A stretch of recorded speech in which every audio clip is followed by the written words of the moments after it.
Power of compounding ਦੁਨੀਆ ਦਾ 8th wonder of the world ਮੰਨਿਆ ਜਾਂਦਾ ਹੈ। ਜੋ ਇਸ ਨੂੰ ਸਮਝਦਾ ਹੈ ਉਹ ਅਰਬੋਂ ਰੁਪਏ ਕਮਾਉਂਦਾ ਹੈ, ਜੋ ਨਹੀਂ ਸਮਝਦਾ ਉਹ ਕਦੀ ਨਹੀਂ ਕਮਾ ਪਾਉਂਦਾ। ਸਾਰੇ ਡੈਡਸ ਦਾ favourite topic that's FD. Right. ਜਦੋਂ ਵੀ ਆਪਾਂ ਕਹੀਏ ਕਿ ਇਨਵੈਸਟਮੈਂਟ ਕਰਨੀ ਹੈ they will say okay invest in the FD. Hindustan में औसतन महंगाई की दर जो बढ़ने की है 5 से 6% है। तो अगर महंगाई 5% भी बढ़ रही है और आप एफडी पे 7 कमा रहे हैं, आप सही मायने में 2% ही कमा रहे हैं, 2% ही कमाए। दैट मीन्स गोल्ड या फिर real estate is a still better option than the other parts. नहीं, ऐसा नहीं है प्रभ जी। देखिए, मैं इसको ना सिंपल समझाता हूँ कि जब हम पैसा कमा रहे हैं, हमारे पास लगाने के एवेन्यूज़ क्या हैं। हमारा ये मानना है कि दुनिया में 4 ही ऐसे एवेन्यूज़ हैं जहाँ आपको पैसा, जिनको लीगल कहा जाता है, जहाँ पैसा लगा सकते हैं। सबसे पहला एवेन्यू है मार्केट। ये सस्ती होवे तो ज़्यादा खरीदो, ये महंगी होवे तो थोड़ा खरीदो। SIP यही करती है।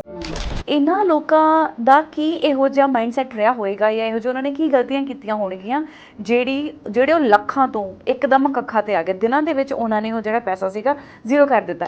तो टैक्स प्लानिंग या ITR जैसे इंपॉर्टेंट चीज़ की CA की इन्वॉल्वमेंट बहुत ज़रूरी है, ताकि पहली अगर कोई गलती ना हो। देखिए, ज़िंदगी में ना 2 चीज़ें बहुत श्योर है जो होनी ही होनी है, गारंटेड है। पहला है डेथ, दूसरा है टैक्सेस। लोग रियलाइज़ नहीं करते हैं हेल्थ इंश्योरेंस तब तक ही मिलती है जब तक तुम फिट एंड फाइन हो। अगर किसी को हार्ट अटैक आ गया और ਉਹਦੇ ਬਾਅਦ ਹੋ ਜਾਏ ਕੰਪਨੀ ਕੋਲ ਹੈਲਥ ਇੰਸ਼ੋਰੈਂਸ ਦੇ ਦਿਓ, ਉਹ ਨਹੀਂ ਦੇਗੀ, ਫਿਰ ਕੀ ਫਾਇਦਾ। ਆਪਣੇ ਬੱਚੇ ਨੂੰ ਜਦੋਂ ਸਮਝ ਆਏ ਜਾਂ ਤੁਸੀਂ ਉਹਨੂੰ ਪਾਕਟ ਮਨੀ ਦੇਣੀ ਸ਼ੁਰੂ ਕਰ ਦਿਓ ਸੇਜ ਤੇ, ਉਹਨੂੰ ਗੁੱਲਕ ਜ਼ਰੂਰ ਲੈ ਕੇ ਦਿਓ। ਉਹਨੂੰ ਸਮਝਾਓ ਕਿ ਸਭ ਤੋਂ ਪਹਿਲਾਂ ਬੇਟਾ ਜੀ ਤੁਸੀਂ ਪੈਸਾ ਸੇਵ ਕਰਨਾ ਹੈ। Term insurance is to protect your assets. It is not ਕਿ ਸਮਥਿੰਗ ਕਿ ਤੁਹਾਡੇ ਬੈਨੀਫਿਟ ਲਈ ਹੋਵੇ ਕਿ ਤੁਹਾਨੂੰ ਕਿਹੜਾ ਪੈਸਾ ਮਿਲੇਗਾ ਜਾਂ ਨਹੀਂ। ਇਹ ਸੋਚਣਾ ਹੀ ਗਲਤ ਹੈ। ਮੈਨੂੰ ਸੁਣਨ 'ਚ ਮੈਨੂੰ ਬਹੁਤ ਅੱਛਾ ਲੱਗ ਰਿਹਾ, ਮੈਨੂੰ ਬਹੁਤ ਫੈਸੀਨੇਟ ਕਰ ਰਿਹਾ, ਬਟ ਕਿਤੇ ਉਹਦੇ ਨਹੀਂ ਜਿਵੇਂ ਮਿਊਚੁਅਲ ਫੰਡ ਦੀ ਐਡਵਰਟੀਜ਼ਮੈਂਟ ਆਉਂਦੀ ਹੈ ਤੇ ਲਾਸਟ ਤੇ ਬਹੁਤ ਤੇਜ਼ੀ ਨਾਲ ਇੱਕ ਇਨਫੋਰਮੇਸ਼ਨ ਚਲੇ ਜਾਂਦੀ ਹੈ ਜਿਹੜੀ ਨਾ ਸਾਨੂੰ ਫੈਸੀਨੇਟ ਕਰਕੇ ਫਿਰ ਡਰਾ ਦਿੰਦੀ ਹੈ ਕਿ ਨਹੀਂ ਦਿਸ ਇਜ਼ ਸਮਥਿੰਗ ਜੋ ਸਾਡੇ ਲਈ ਇੱਕ ਬਲੈਬਰਿੰਗ ਹੋ ਗਿਆ, so better to avoid it. ਸਤਿ ਸ਼੍ਰੀ ਅਕਾਲ। ਪੋਡਕਾਸਟ ਵਿਦ ਪ੍ਰਭ ਕੌਰ ਦੇ ਵਿੱਚ ਤੁਹਾਡਾ ਸਾਰਿਆਂ ਦਾ ਬਹੁਤ ਸਵਾਗਤ ਹੈ। ਮੈਂ ਹਾਂ ਪ੍ਰਭਜੋਤ ਕੌਰ ਤੇ ਹਰ ਵਾਰ ਮੇਰੀ ਇਹ ਕੋਸ਼ਿਸ਼ ਹੁੰਦੀ ਹੈ ਕਿ ਕੁਝ ਇਹੋ ਜਿਹੇ ਟੌਪਿਕਸ ਲੈ ਕੇ ਆਏ ਜਾਣ ਜਿਨ੍ਹਾਂ ਦੇ ਬਾਰੇ ਸਾਨੂੰ ਜਾਣਕਾਰੀ ਮਿਲਣੀ ਬਹੁਤ ਜ਼ਿਆਦਾ ਜ਼ਰੂਰੀ ਹੈ ਔਰ ਇਹ ਜਾਣਕਾਰੀ ਵੀ ਉਹਨਾਂ ਕੋਲੋਂ ਮਿਲੇ ਜਿਹੜੇ ਉਸ ਫੀਲਡ ਦੇ ਧੁਰੰਧਰ ਨੇ, ਖਿਲਾੜੀ ਨੇ, ਹੈ ਨਾ। ਤੇ ਅੱਜ ਜਿਹੜਾ ਟੌਪਿਕ ਮੈਂ ਪਿਕ ਕੀਤਾ ਉਹ ਅਜਿਹਾ ਟੌਪਿਕ ਹੈ ਜਿਹੜਾ ਹਰ ਘਰ ਦੀ ਜ਼ਰੂਰਤ ਹੈ, ਹਰ ਇੱਕ ਇਨਸਾਨ ਦੀ ਜ਼ਰੂਰਤ ਹੈ, ਚਾਹੇ ਉਹ ਨੌਕਰੀ ਪੇਸ਼ਾ ਹੈ, ਬਿਜ਼ਨਸ ਪਰਸਨ ਹੈ, ਹਾਊਸਵਾਈਫ ਹੈ ਜਾਂ ਫਿਰ ਰਿਟਾਇਰਡ ਪਰਸਨ ਹੈ। ਸਭ ਆਪਣੇ ਪੈਸੇ ਨੂੰ ਮੈਨੇਜ ਕਰਦੇ ਨੇ ਤੇ ਹਰ ਇੱਕ ਦਾ ਪੈਸੇ ਨੂੰ ਮੈਨੇਜ ਕਰਨ ਦਾ ਜਿਹੜਾ ਤਰੀਕਾ ਆ ਨਾ ਉਹ ਬਹੁਤ ਵੱਖਰਾ ਹੈ। ਕੋਈ ਕਹਿੰਦਾ ਹੈ ਕਿ ਅਸੀਂ ਇਹਨੂੰ ਬਹੁਤ ਸੇਫੈਸਟ ਤਰੀਕੇ ਦੇ ਨਾਲ ਜਾਵਾਂਗੇ ਜਿਵੇਂ FD ਜਾਂ ਬਾਕੀ ਚੀਜ਼ਾਂ ਹੋ ਗਈਆਂ, ਤੇ ਕੁਝ ਦਾ ਇਹ ਹੁੰਦਾ ਕਿ ਅਸੀਂ ਥੋੜ੍ਹਾ ਜਿਹਾ ਰਿਸਕ ਲੈ ਕੇ ਮਾਰਕੀਟ ਨੂੰ ਦੇਖ ਕੇ ਅਸੀਂ ਆਪਣੇ ਪੈਸੇ ਨੂੰ ਇਨਵੈਸਟ ਕਰੀਏ ਸੋ ਦੈਟ ਇਹ ਪੈਸਾ ਸਾਨੂੰ ਬਾਅਦ ਵਿੱਚ ਹੈਲਪ ਕਰੇ।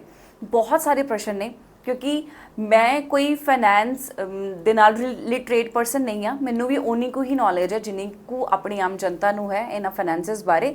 ਇਸੇ ਲਈ ਮੈਂ ਬਹੁਤ ਜ਼ਿਆਦਾ ਬੇਸਿਕ ਤਰੀਕੇ ਦੇ ਨਾਲ ਜਿਹੜੇ ਕਿਸੇ ਵੀ ਇਨਸਾਨ ਦੇ ਕੁਐਸਚਨਸ ਹੋ ਸਕਦੇ ਨੇ ਉਸ ਤਰੀਕੇ ਦੇ ਨਾਲ ਮੈਂ ਇਸ ਪੋਡਕਾਸਟ ਦੇ ਵਿੱਚ ਗੱਲਬਾਤ ਕੀਤੀ ਹੈ। ਸਾਡੇ ਗੈਸਟ ਜਿਨ੍ਹਾਂ ਦਾ ਨਾਮ ਹੈ ਅਮਿਤ ਖੰਨਾ ਜੀ, ਜਿਹੜੇ ਨੇ ਦ ਲੌਜੀਕਲ ਐਡਵਾਈਜ਼ਰ ਕੰਪਨੀ ਤੋਂ, ਔਰ ਉਹਨਾਂ ਨੇ ਜੋ ਇਨਫੋਰਮੇਸ਼ਨ ਸਾਨੂੰ ਦਿੱਤੀ ਹੈ ਉਹ information literally more than amazing ਹੈ ਕਿਉਂਕਿ ਹਰ ਤਰੀਕੇ ਦੇ ਨਾਲ ਕਿਹੜੀਆਂ ਚੀਜ਼ਾਂ ਦਾ ਰਿਸਕ ਸਾਨੂੰ ਲਾਈਫ ਦੇ ਵਿੱਚ ਆ ਸਕਦਾ ਹੈ, ਕੀ ਕਰਨਾ ਚਾਹੀਦਾ, ਕੀ ਨਹੀਂ ਕਰਨਾ ਚਾਹੀਦਾ, ਜੇ ਅਸੀਂ ਇਸ ਪਾਸੇ ਜਾਣਾ ਵੀ ਹੈ ਤਾਂ ਕਿਵੇਂ ਜਾਣਾ ਹੈ, ਜੇ ਨਹੀਂ ਜਾਣਾ ਤਾਂ ਕਿਉਂ ਨਹੀਂ ਜਾਣਾ ਚਾਹੀਦਾ। ਮਤਲਬ ਹਰ ਇੱਕ ਉਹ ਬੇਸਿਕ ਸਵਾਲ ਜਿਹੜਾ ਕਿਸੇ ਵੀ ਇਨਸਾਨ ਦੇ ਮਨ ਦੇ ਵਿੱਚ ਆ ਸਕਦਾ, ਚਾਹੇ ਉਹ ਰਿਕਸ਼ਾ ਚਲਾਉਣ ਵਾਲਾ ਹੋਵੇ, ਚਾਹੇ ਉਹ ਕੋਈ ਲੇਬਰ ਕਲਾਸ ਹੋਵੇ, ਚਾਹੇ ਉਹ ਕੋਈ ਮੇਡ ਹੋਵੇ, ਚਾਹੇ ਕੋਈ ਪੜ੍ਹਨ ਵਾਲਾ ਬੱਚਾ ਹੋਵੇ ਜਿਹਦੀ ਹਜੇ ਨਵੀਂ ਨੌਕਰੀ ਲੱਗੀ ਹੈ, ਚਾਹੇ ਉਸ ਪਰਸਨ ਦਾ ਸਵਾਲ ਹੋਵੇ ਜਾਂ ਫਿਰ ਉਹਦਾ ਸਵਾਲ ਜਿਹਨੂੰ ਜੌਬ ਕਰਦੇ ਹੋਏ 10 15 ਜਾਂ ਫਿਰ 20-25 ਸਾਲ ਹੋ ਗਏ ਨੇ।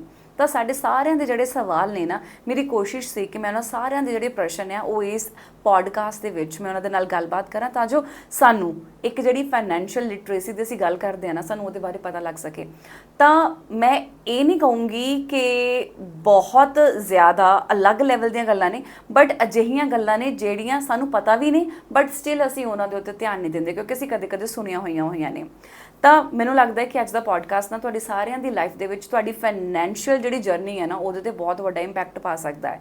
ਸੋ ਮੇਰੇ ਕਹਤੇ ਇੱਕ ਵਾਰੀ ਇਹ ਐਪੀਸੋਡ ਜ਼ਰੂਰ ਦੇਖਿਓ ਕਿਉਂਕਿ ਇਹ ਤੁਹਾਡੀ ਲਾਈਫ ਜ਼ਰੂਰ ਚੇਂਜ ਕਰ ਸਕਦਾ ਹੈ। ਤਾਂ ਸ਼ੁਰੂਆਤ ਕਰਦੇ ਹਾਂ ਅੱਜ ਦੇ ਪੋਡਕਾਸਟ ਵਿਦ ਪ੍ਰਭ ਕੌਰ ਵਿਦ ਅਮਿਤ ਖੰਨਾ ਜੀ।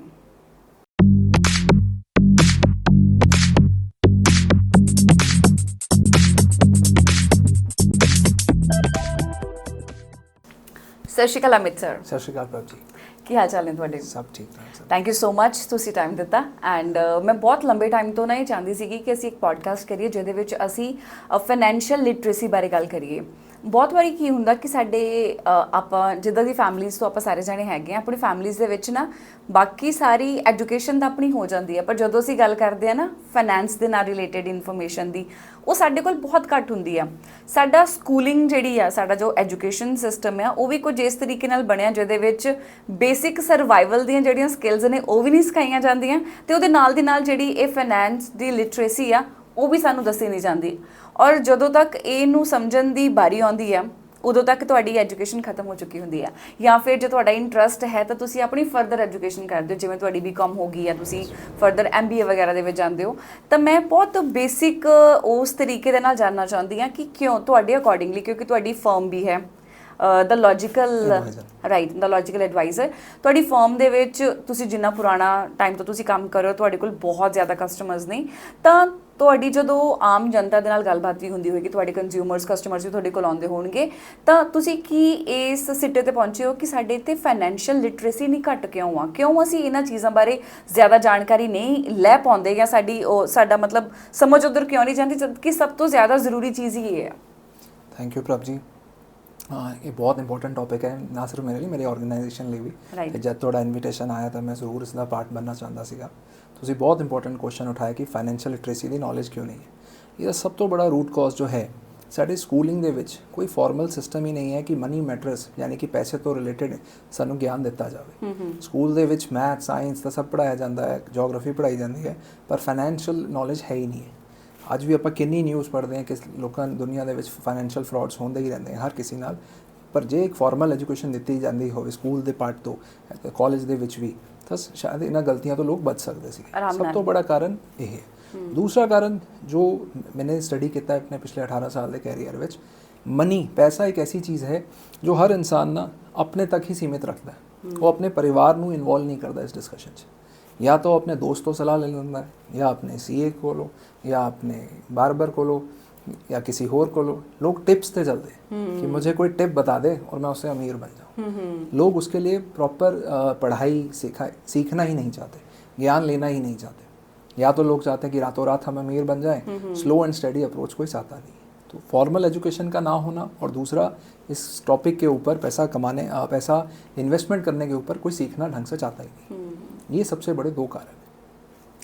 ਜਿਵੇਂ ਤੁਸੀਂ ਕਿਹਾ ਨਾ ਕਿ ਮੈਨੂੰ ਐਕਚੁਅਲੀ ਤਾਂ ਮੈਂ ਤੁਹਾਡੀ ਗੱਲ ਨਾਲ ਐਗਰੀ ਕਰ ਰਹੀ ਹਾਂ ਕਿ ਹਮੇਸ਼ਾ ਇਦਾਂ ਹੀ ਹੁੰਦਾ ਕਿ ਪੁਰਾਣੇ ਘਰਾਂ ਦੇ ਵਿੱਚ ਵੀ, ਜਾਂ ਹੁਣ ਵੀ ਕੁਝ ਫੈਮਲੀਜ਼ ਦੇ ਵਿੱਚ, ਜੋ ਹੈਡ ਆਫ ਦ ਫੈਮਲੀ ਹੁੰਦਾ ਹੈ ਨਾ, ਉਹ ਬਹੁਤ ਘੱਟ ਹੈ ਕਿ ਫੈਮਲੀ ਦੇ ਬਾਕੀ ਮੈਂਬਰਸ ਨੂੰ ਇਨਵੋਲਵ ਕਰੇ।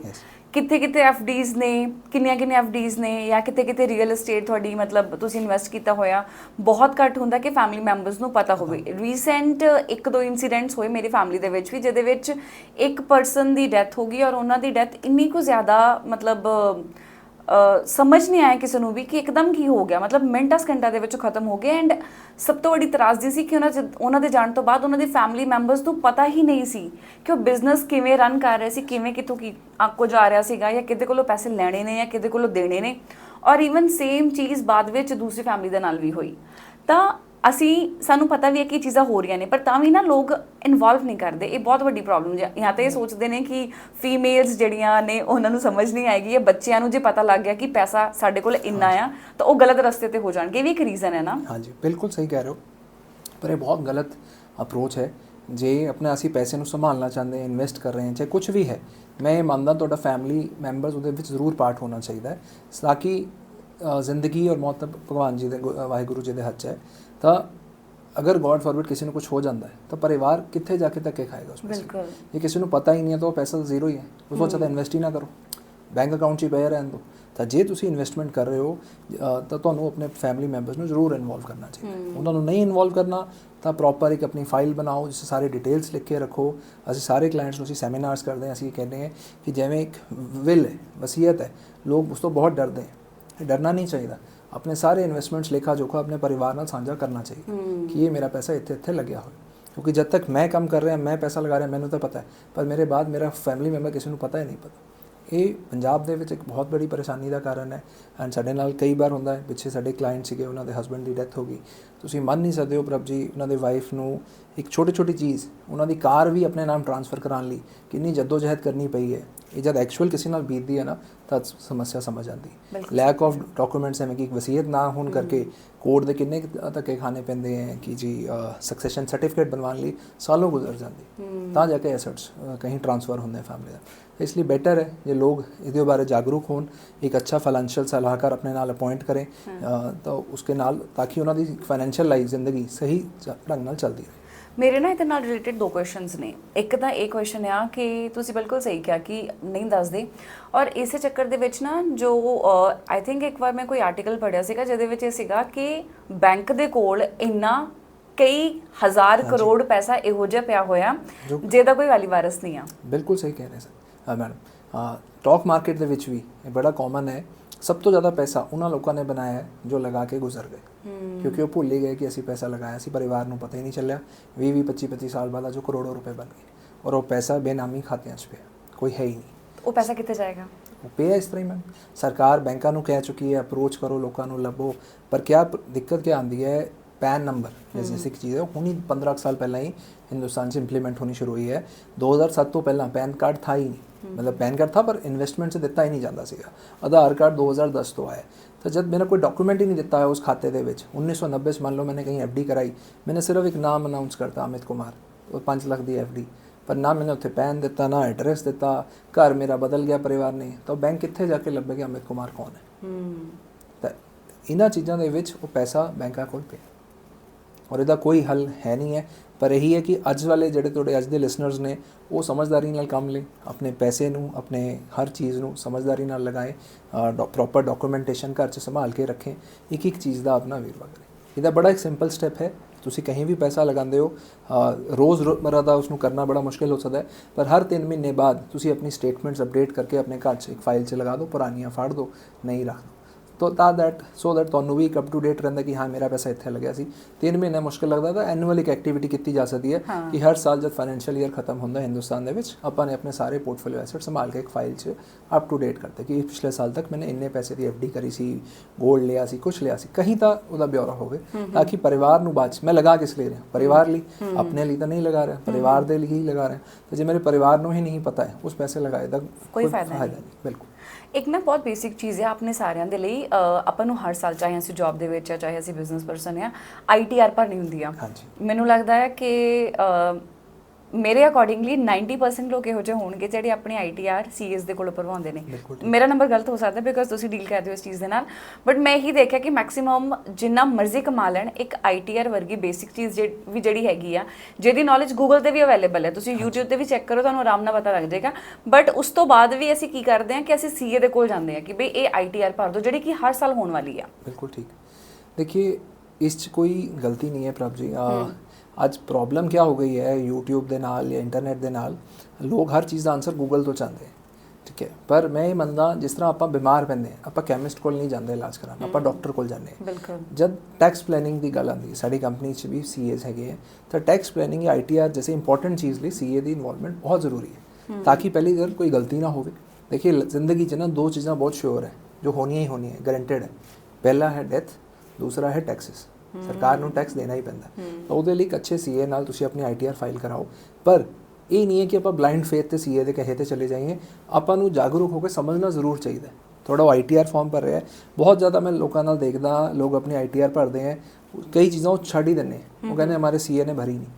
CA का काम नहीं है, CA तो जो आप बताएंगे वो भर देगा। आपको खुद भी देखना चाहिए, समझना चाहिए कि मेरी जो इनकम हुई सी, मान लो मैंने कोई प्लॉट बेचा, ज़मीन बेची, ਉਹਦੀ ਜਾਣਕਾਰੀ ਮੈਂ CA ਨੂੰ ਨਹੀਂ ਦਿੱਤੀ ਔਰ ਬੈਂਕ 'ਚ ਮੈंने ਪੈਸੇ ਪਾਤੇ, ਰਿਟਰਨ ਮੈंने ਭਰਾਤੀ CA ਤੋਂ, CA ਨੂੰ ਦੱਸਿਆ ਨਹੀਂ। 6 ਮਹੀਨੇ ਬਾਅਦ ਨੋਟਿਸ ਆ ਜਾਏਗਾ ਸਰਕਾਰ ਵੱਲੋਂ ਕਿ ਤੁਸੀਂ ਇਹ ਜਗ੍ਹਾ ਵੇਚੀ ਸੀ, ਪੈਨਲਟੀ ਪਏਗੀ, ਲੋਕ ਕहेंगे ਜੀ CA ਨੇ ਨਹੀਂ ਕਰਾਇਆ। CA ਦੀ ਕੋਈ ਗਲਤੀ ਨਹੀਂ ਹੈ, ਤੁਸੀਂ ਆਪ ਆਪਣਾ ਵੇਰਵਾ ਲੈਣਾ। ITR ਬਾਰੇ ਵੀ ਬਹੁਤ ਸਿੰਪਲ ਸਟੈਪ ਹੈ। ਹਰ ਸਾਲ ITR ਜਦ ਫਾਈਲ ਹੁੰਦੀ ਹੈ जुलाई तकरीबन, यदि लास्ट डेट 31 जुलाई होंगी है, इस साल सरकार ने 15 सितंबर की है। तुसी अपने पिछले साल की बैंक स्टेटमेंट कढ़ाओ, सारा साल का अपना एक बार देखो कि तुहानूं पैसा कित्थे आया कित्थे गया, ਉਹਦਾ ਸਾਰਾ ਡਿਸਕਸ਼ਨ ਆਪਣੇ CA ਨਾਲ ਇੱਕ ਮੀਟਿੰਗ 'ਚ ਕਰੋ ਤੇ ਆਪਣੀ ਇਨਕਮ ਟੈਕਸ ਰਿਟਰਨ ਭਰਾਓ। ਸੈਲਰੀਡ ਇੰਪਲੋਈਜ਼, ਕਈ ਸੈਲਰੀਡ ਇੰਪਲੋਈਜ਼ ਇਹ ਸੋਚਦੇ ਹੈ ਕਿ ਉਹਨਾਂ ਨੂੰ ਤਾਂ ਫਾਰਮ 16 ਮਿਲ ਗਿਆ, ਉਹਨਾਂ ਨੂੰ ਰਿਟਰਨ ਭਰਨ ਦੀ ਜ਼ਰੂਰਤ ਹੀ ਨਹੀਂ। ਇਹ ਬਹੁਤ ਬੜੀ ਗਲਤੀ ਹੈ।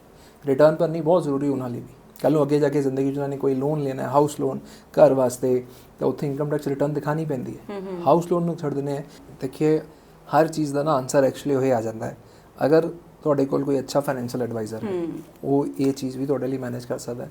ਪਰ ਅਗਰ मैं सब कुछ खुद मैनेज करना चाहता, जैसे देखिए इन्वेस्टर भी दो तरह के, कोई है जो कहते हैं मैं DIY जो बड़ा कॉमन है कोविड के बाद हुआ है कि सब कुछ सीखो तो सब कुछ खुद ही करो, मैं खुद ही करना चाहता, तो उन्होंने लिए उन्होंने परेशानी झेलनी पेगी क्योंकि वो जिन्नी कंपनीज से जाके रिसर्च करेंगे, हर कंपनी पहला फ़ोन नंबर मंगती है, उन्होंने कॉल सेंटर फ़ोन करेगा ही। पर क्या इंश्योरेंस या हेल्थ इंश्योरेंस अवॉइड करनी चाहिए? बिल्कुल नहीं करनी चाहिए। ये ऐसी चीज़ है, मैं तो किसी ने कहना कल तक नहीं, आज ही ले लेनी चाहिए, क्योंकि बीमारी डेथ किसी ने दस के नहीं आएगी। एग्जैक्टली ठीक है। लोग रियलाइज़ नहीं करते हैं हेल्थ इंश्योरेंस तब तक ही मिलती जब तक तुसी फिट एंड फाइन हो। अगर किसी को हार्ट अटैक आ गया और उसके बाद हो जाए कंपनी को हेल्थ इंश्योरेंस दे दो, वो नहीं देंगे, फिर क्या फ़ायदा। ਕਿਸੇ ਨੂੰ ਕੈਂਸਰ ਹੋ ਗਿਆ ਉਹਦੇ ਬਾਅਦ ਉਹ ਨਹੀਂ ਦੇਣਗੇ। ਮੈਂ ਨਾ ਇਹਨਾਂ ਦੋਨੋਂ ਟੌਪਿਕਸ ਉੱਤੇ ਬਹੁਤ ਜ਼ਿਆਦਾ ਡੈਪਥ ਦੇ ਵਿੱਚ ਗੱਲ ਕਰਨਾ ਚਾਹੁੰਦੀ ਹਾਂ, ਔਰ ਉਸ ਤੋਂ ਪਹਿਲਾਂ ਨਾ ਮੈਂ ਥੋੜਾ ਜਿਹਾ ਬੇਸਿਕ ਤਰੀਕੇ ਨਾਲ ਚੱਲਣਾ ਚਾਹੁੰਦੀ ਸੋ ਦੈਟ ਨਾ ਆਡੀਅנס ਨੂੰ ਥੋੜਾ ਜਿਹਾ ਉਹਦੇ ਨਾਲ ਕਨੈਕਟ ਵੀ ਕਰ ਪਾਵੇ, ਇੱਕ ਬੇਸਿਕ ਤਰੀਕੇ ਨਾਲ ਚੱਲੀਏ। I really want to talk about our dad's favorite topic, ਸਾਰੇ dads the favorite topic, that's FD. ਜਦੋਂ ਵੀ ਆਪਾਂ ਕਹੀਏ ਕਿ ਇਨਵੈਸਟਮੈਂਟ ਕਰਨੀ ਹੈ, they will say okay invest into FDs, ਜਿਹੜੇ ਤੁਹਾਡੇ ਫਿਕਸਡ ਡਿਪੋਜ਼ਿਟਸ ਨੇ ਉਸ ਤੋਂ ਜ਼ਿਆਦਾ ਬੈਸਟ ਤੇ ਸਿਕਿਉਰ ਆਪਸ਼ਨ ਕੋਈ ਵੀ ਨਹੀਂ ਹੈਗਾ।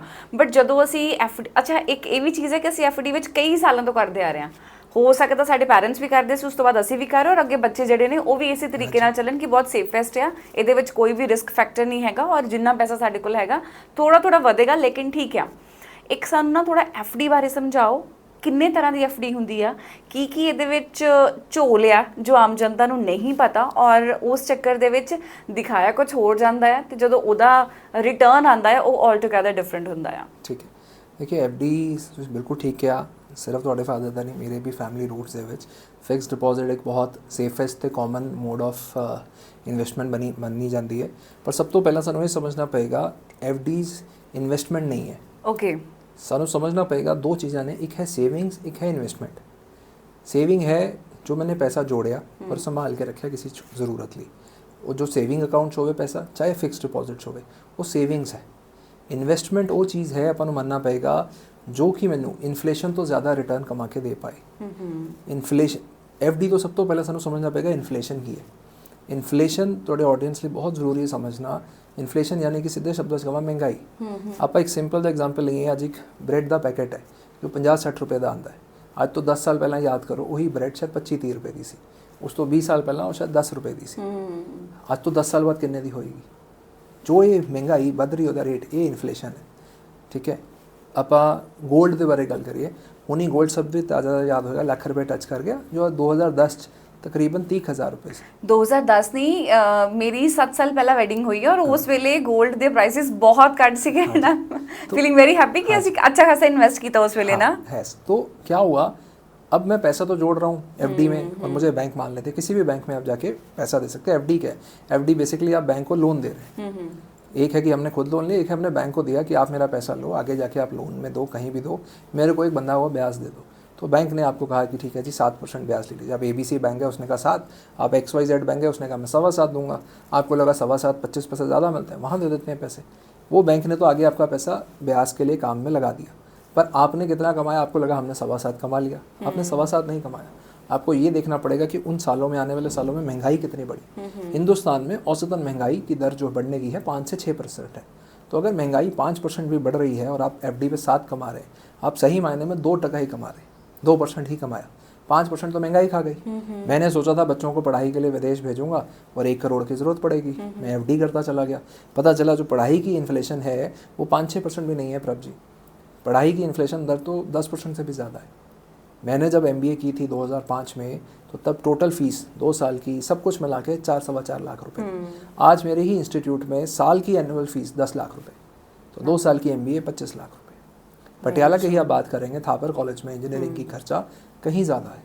तो मुझे बहुत ज़रूरी है समझना कि पैसा कहीं पे भी लगाऊं, चाहे FD करूं, चाहे प्रॉपर्टी में लगाऊं, कम से कम इतना कमाऊं कि वो महंगाई को बीट कर पाए। वरना पैसा इन्वेस्ट करने का कोई फ़ायदा कोई भी फ़ायदा नहीं। 2019-20 में बहुत सारी कंपनियां थी जो डूब गई। पंजाब में बड़ा दुख होता है मुझे जान के, लुधियाना में बहुत सारे चिट फंड कंपनी हैं जो लोगों को सपने दिखाती हैं कि हमारे साथ एफडी करो, आपको 2% ब्याज देंगे महीने, यानी कि साल का 24%, वो रातों रात गायब हो जाती है। तो आपका 100 का 100 सेफ नहीं है, वो पैसा डूब जाता है। तो अगर हमें एफडी करना ही है तो हमें जो गवर्नमेंट के नेशनलाइज्ड बैंक्स हैं या प्राइवेट बैंक्स हैं, जैसे कि आपका एसबीआई है, पीएनबी है, बहुत सारे बैंक्स हैं, union bank, Allahabad bank, HDFC, ICICI, वहाँ पर करें। और पर अगर मेरा गोल, जैसे मैंने कहा मेरी कंपनी है गोल्ची, अगर मेरा गोल 10 साल, 15 साल, 20 साल का है तो मेरे लिए एफडी सही मायने में एक सही प्रोडक्ट नहीं है, क्योंकि वो तो महंगाई को बीट ही नहीं कर पाएगी। एग्जैक्टली। तो एफडी किन के लिए सही बनाए? एफडी अगर कोई रिटायर हुआ है, उसको अपने रोज़मर्रा के खर्चे निकालने, उनके लिए एफडी एक अच्छा प्रोडक्ट है। कोई सीनियर सिटीज़न है, जैसे सीनियर सिटीजन्स के लिए एफडी के स्पेशल रेट्स भी आते हैं, उनके लिए उनको रोज़मर्रा अपने खर्चे निकालने हैं, उनकी मान लेते हैं उनको पेंशन का मैनेज करना है, उनके लिए एफडी एक अच्छा प्रोडक्ट है।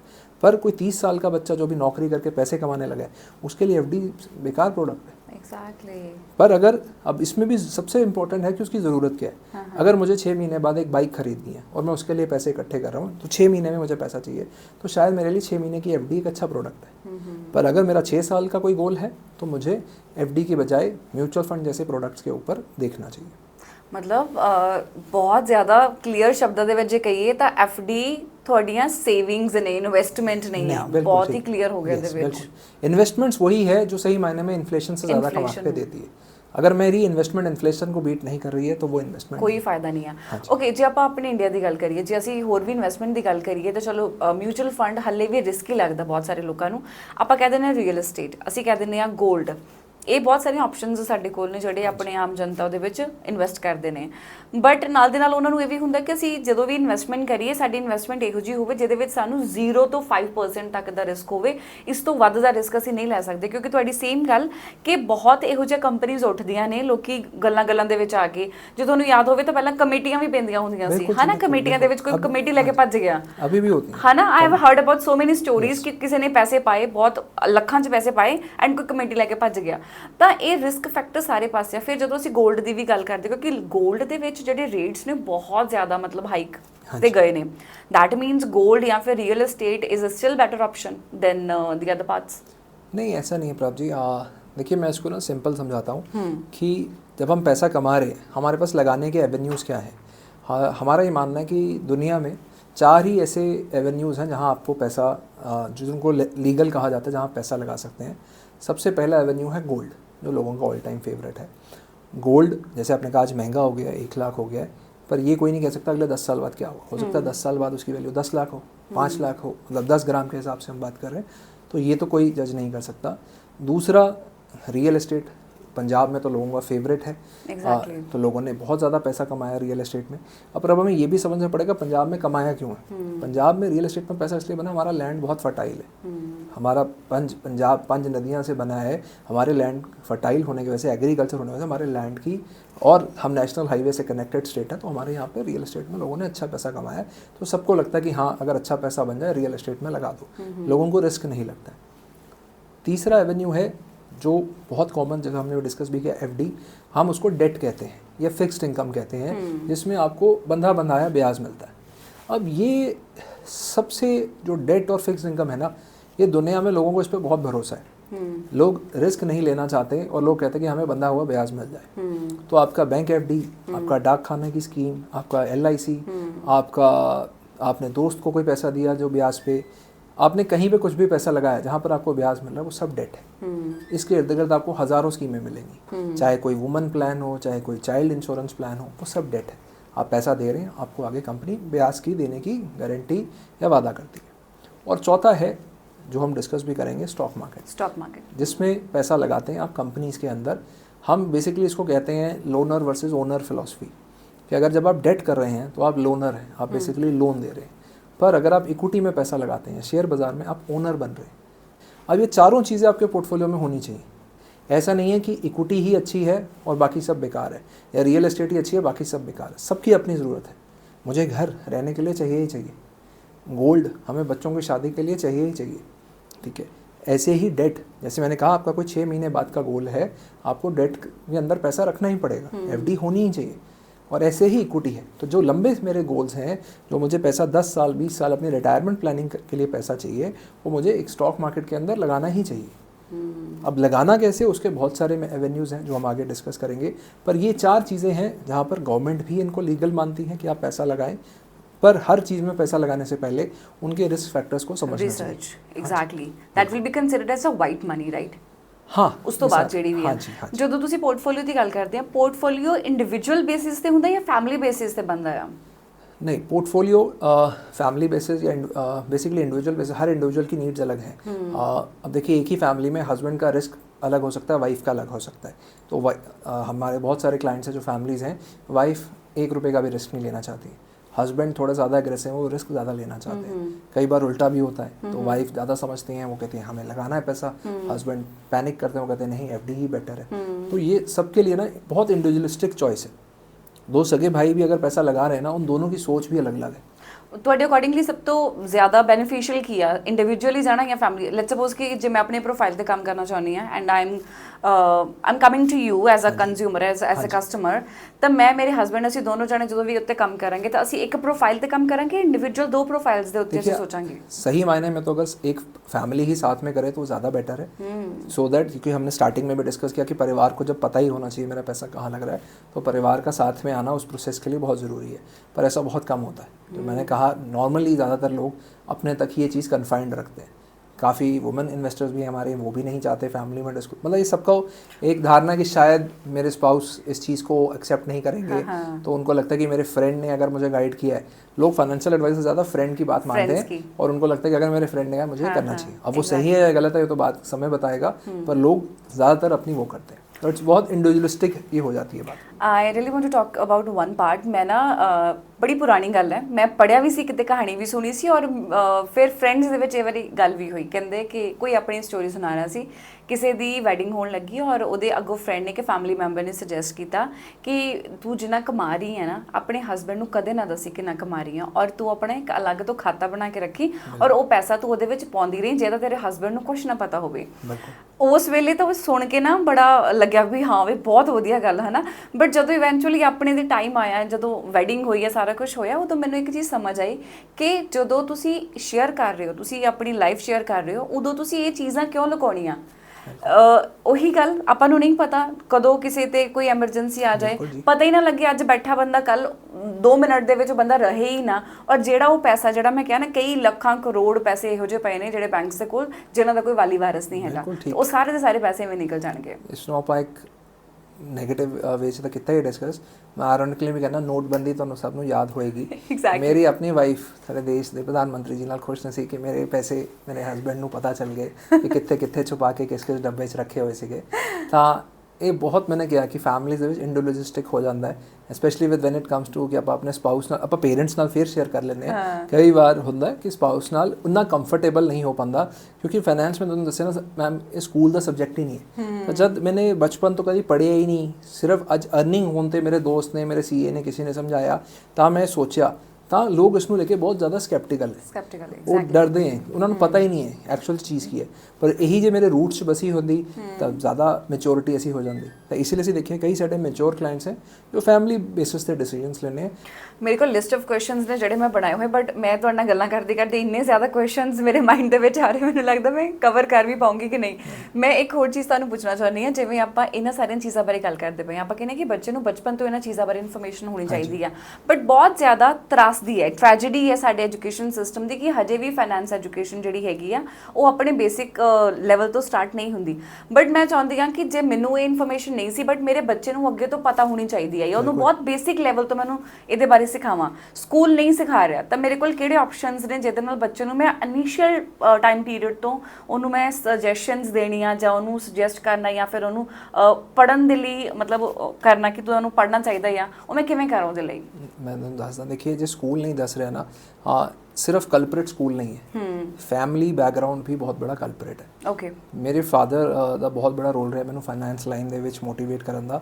ਉਹ ਖੁਦ ਵੀ ਸਟਾਕ ਮਾਰਕੀਟ ਇਨਵੈਸਟਰ ਥੇ, he is no more now, he passed in 2013। As parents ਅਸੀਂ ਆਪਣੇ ਬੱਚਿਆਂ ਲਈ ਜੋ ਸਭ ਤੋਂ ਸਿੰਪਲੈਸਟ ਚੀਜ਼ ਸ਼ੁਰੂ ਕਰ ਸਕਦੇ ਹੈ ਉਹਨਾਂ ਨੂੰ ਇਨਵੈਸਟਮੈਂਟ ਲਈ ਜਾਂ ਸੇਵਿੰਗ ਵੈਲ ਕਰਨ ਲਈ ਸਭ ਤੋਂ ਇੱਕ ਚੀਜ਼ ਹੈ ਜੋ ਆਪਣੇ ਪੰਜਾਬੀ ਜਗ੍ਹਾ ਮਿਲਦੀ ਹੈ, ਉਹਨੂੰ ਕਹਿੰਦੇ ਆ ਗੁੱਲਕ। ਆਪਣੇ ਬੱਚਿਆਂ ਨੂੰ ਜਦੋਂ ਸਮਝ ਆਏ ਜਾਂ ਤੁਸੀਂ ਉਹਨੂੰ ਪਾਕਟ ਮਨੀ ਦੇਣੀ ਸ਼ੁਰੂ ਕਰ ਦਿਓ ਸੇਜ ਤੇ, ਉਹਨੂੰ ਗੁੱਲਕ ਜ਼ਰੂਰ ਲੈ ਕੇ ਦਿਓ। ਉਹਨੂੰ ਸਮਝਾਓ ਕਿ ਸਭ ਤੋਂ ਪਹਿਲਾਂ ਬੇਟਾ ਜੀ ਤੁਸੀਂ ਪੈਸਾ ਸੇਵ ਕਰਨਾ ਹੈ। ਤੁਹਾਡੀ ਡਾਟਰ ਹੈ ਤਾਂ ਤੁਸੀਂ ਉਹਨੂੰ ਕਹਿਣਾ ਕਿ ਤੁਸੀਂ ਪੈਸਾ ਸੇਵ ਕਰਨਾ ਹੈ। ਉਹ ਸੇਵਿੰਗ ਚਾਹੇ ਕਿਸੇ ਟॉय ਲਈ ਹੋਏ, ਚਾਹੇ ਉਹਦੇ ਕਿਸੇ ਵੀ ਚੀਜ਼ ਲਈ ਹੋਏ, ਤਾਂ ਉਹਨਾਂ ਨੂੰ ਸੇਵਿੰਗ ਸਮਝਾਓ। ਸਭ ਤੋਂ ਪਹਿਲਾ ਸਟੈਪ ਇਹ ਹੈ। ਫਿਰ ਜਦੋਂ ਥੋੜ੍ਹੇ ਮੈਚੋਰ ਹੋ ਜਾਏ, ਜਦ ਉਹਨਾਂ ਦੇ ਪੈਸੇ ਜੁੜ ਜਾਣ, ਉਹਨਾਂ ਨੂੰ ਫਿਰ ਇਨਫਲੇਸ਼ਨ ਆਪੇ ਹੀ ਸਮਝ ਆ ਜਾਏਗੀ। ਕਿਵੇਂ ਸਮਝ ਆਏਗੀ? ਮੰਨ ਲਓ ਅੱਜ ਉਹ ਇੱਕ ਫੋਰ ਐਗਜ਼ਾਮਪਲ ਮੇਰੇ ਬੇਟੇ ਨੂੰ ਗਨਸ ਦਾ ਬਹੁਤ ਸ਼ੌਕ ਹੈ। ਅੱਜ ਉਹ ਇੱਕ ਗਨ ਦੇਖਣ ਗਿਆ, ਅੱਜ ਉਹਨੂੰ ਲੱਗਿਆ 250 ਰੁਪਏ ਦੀ।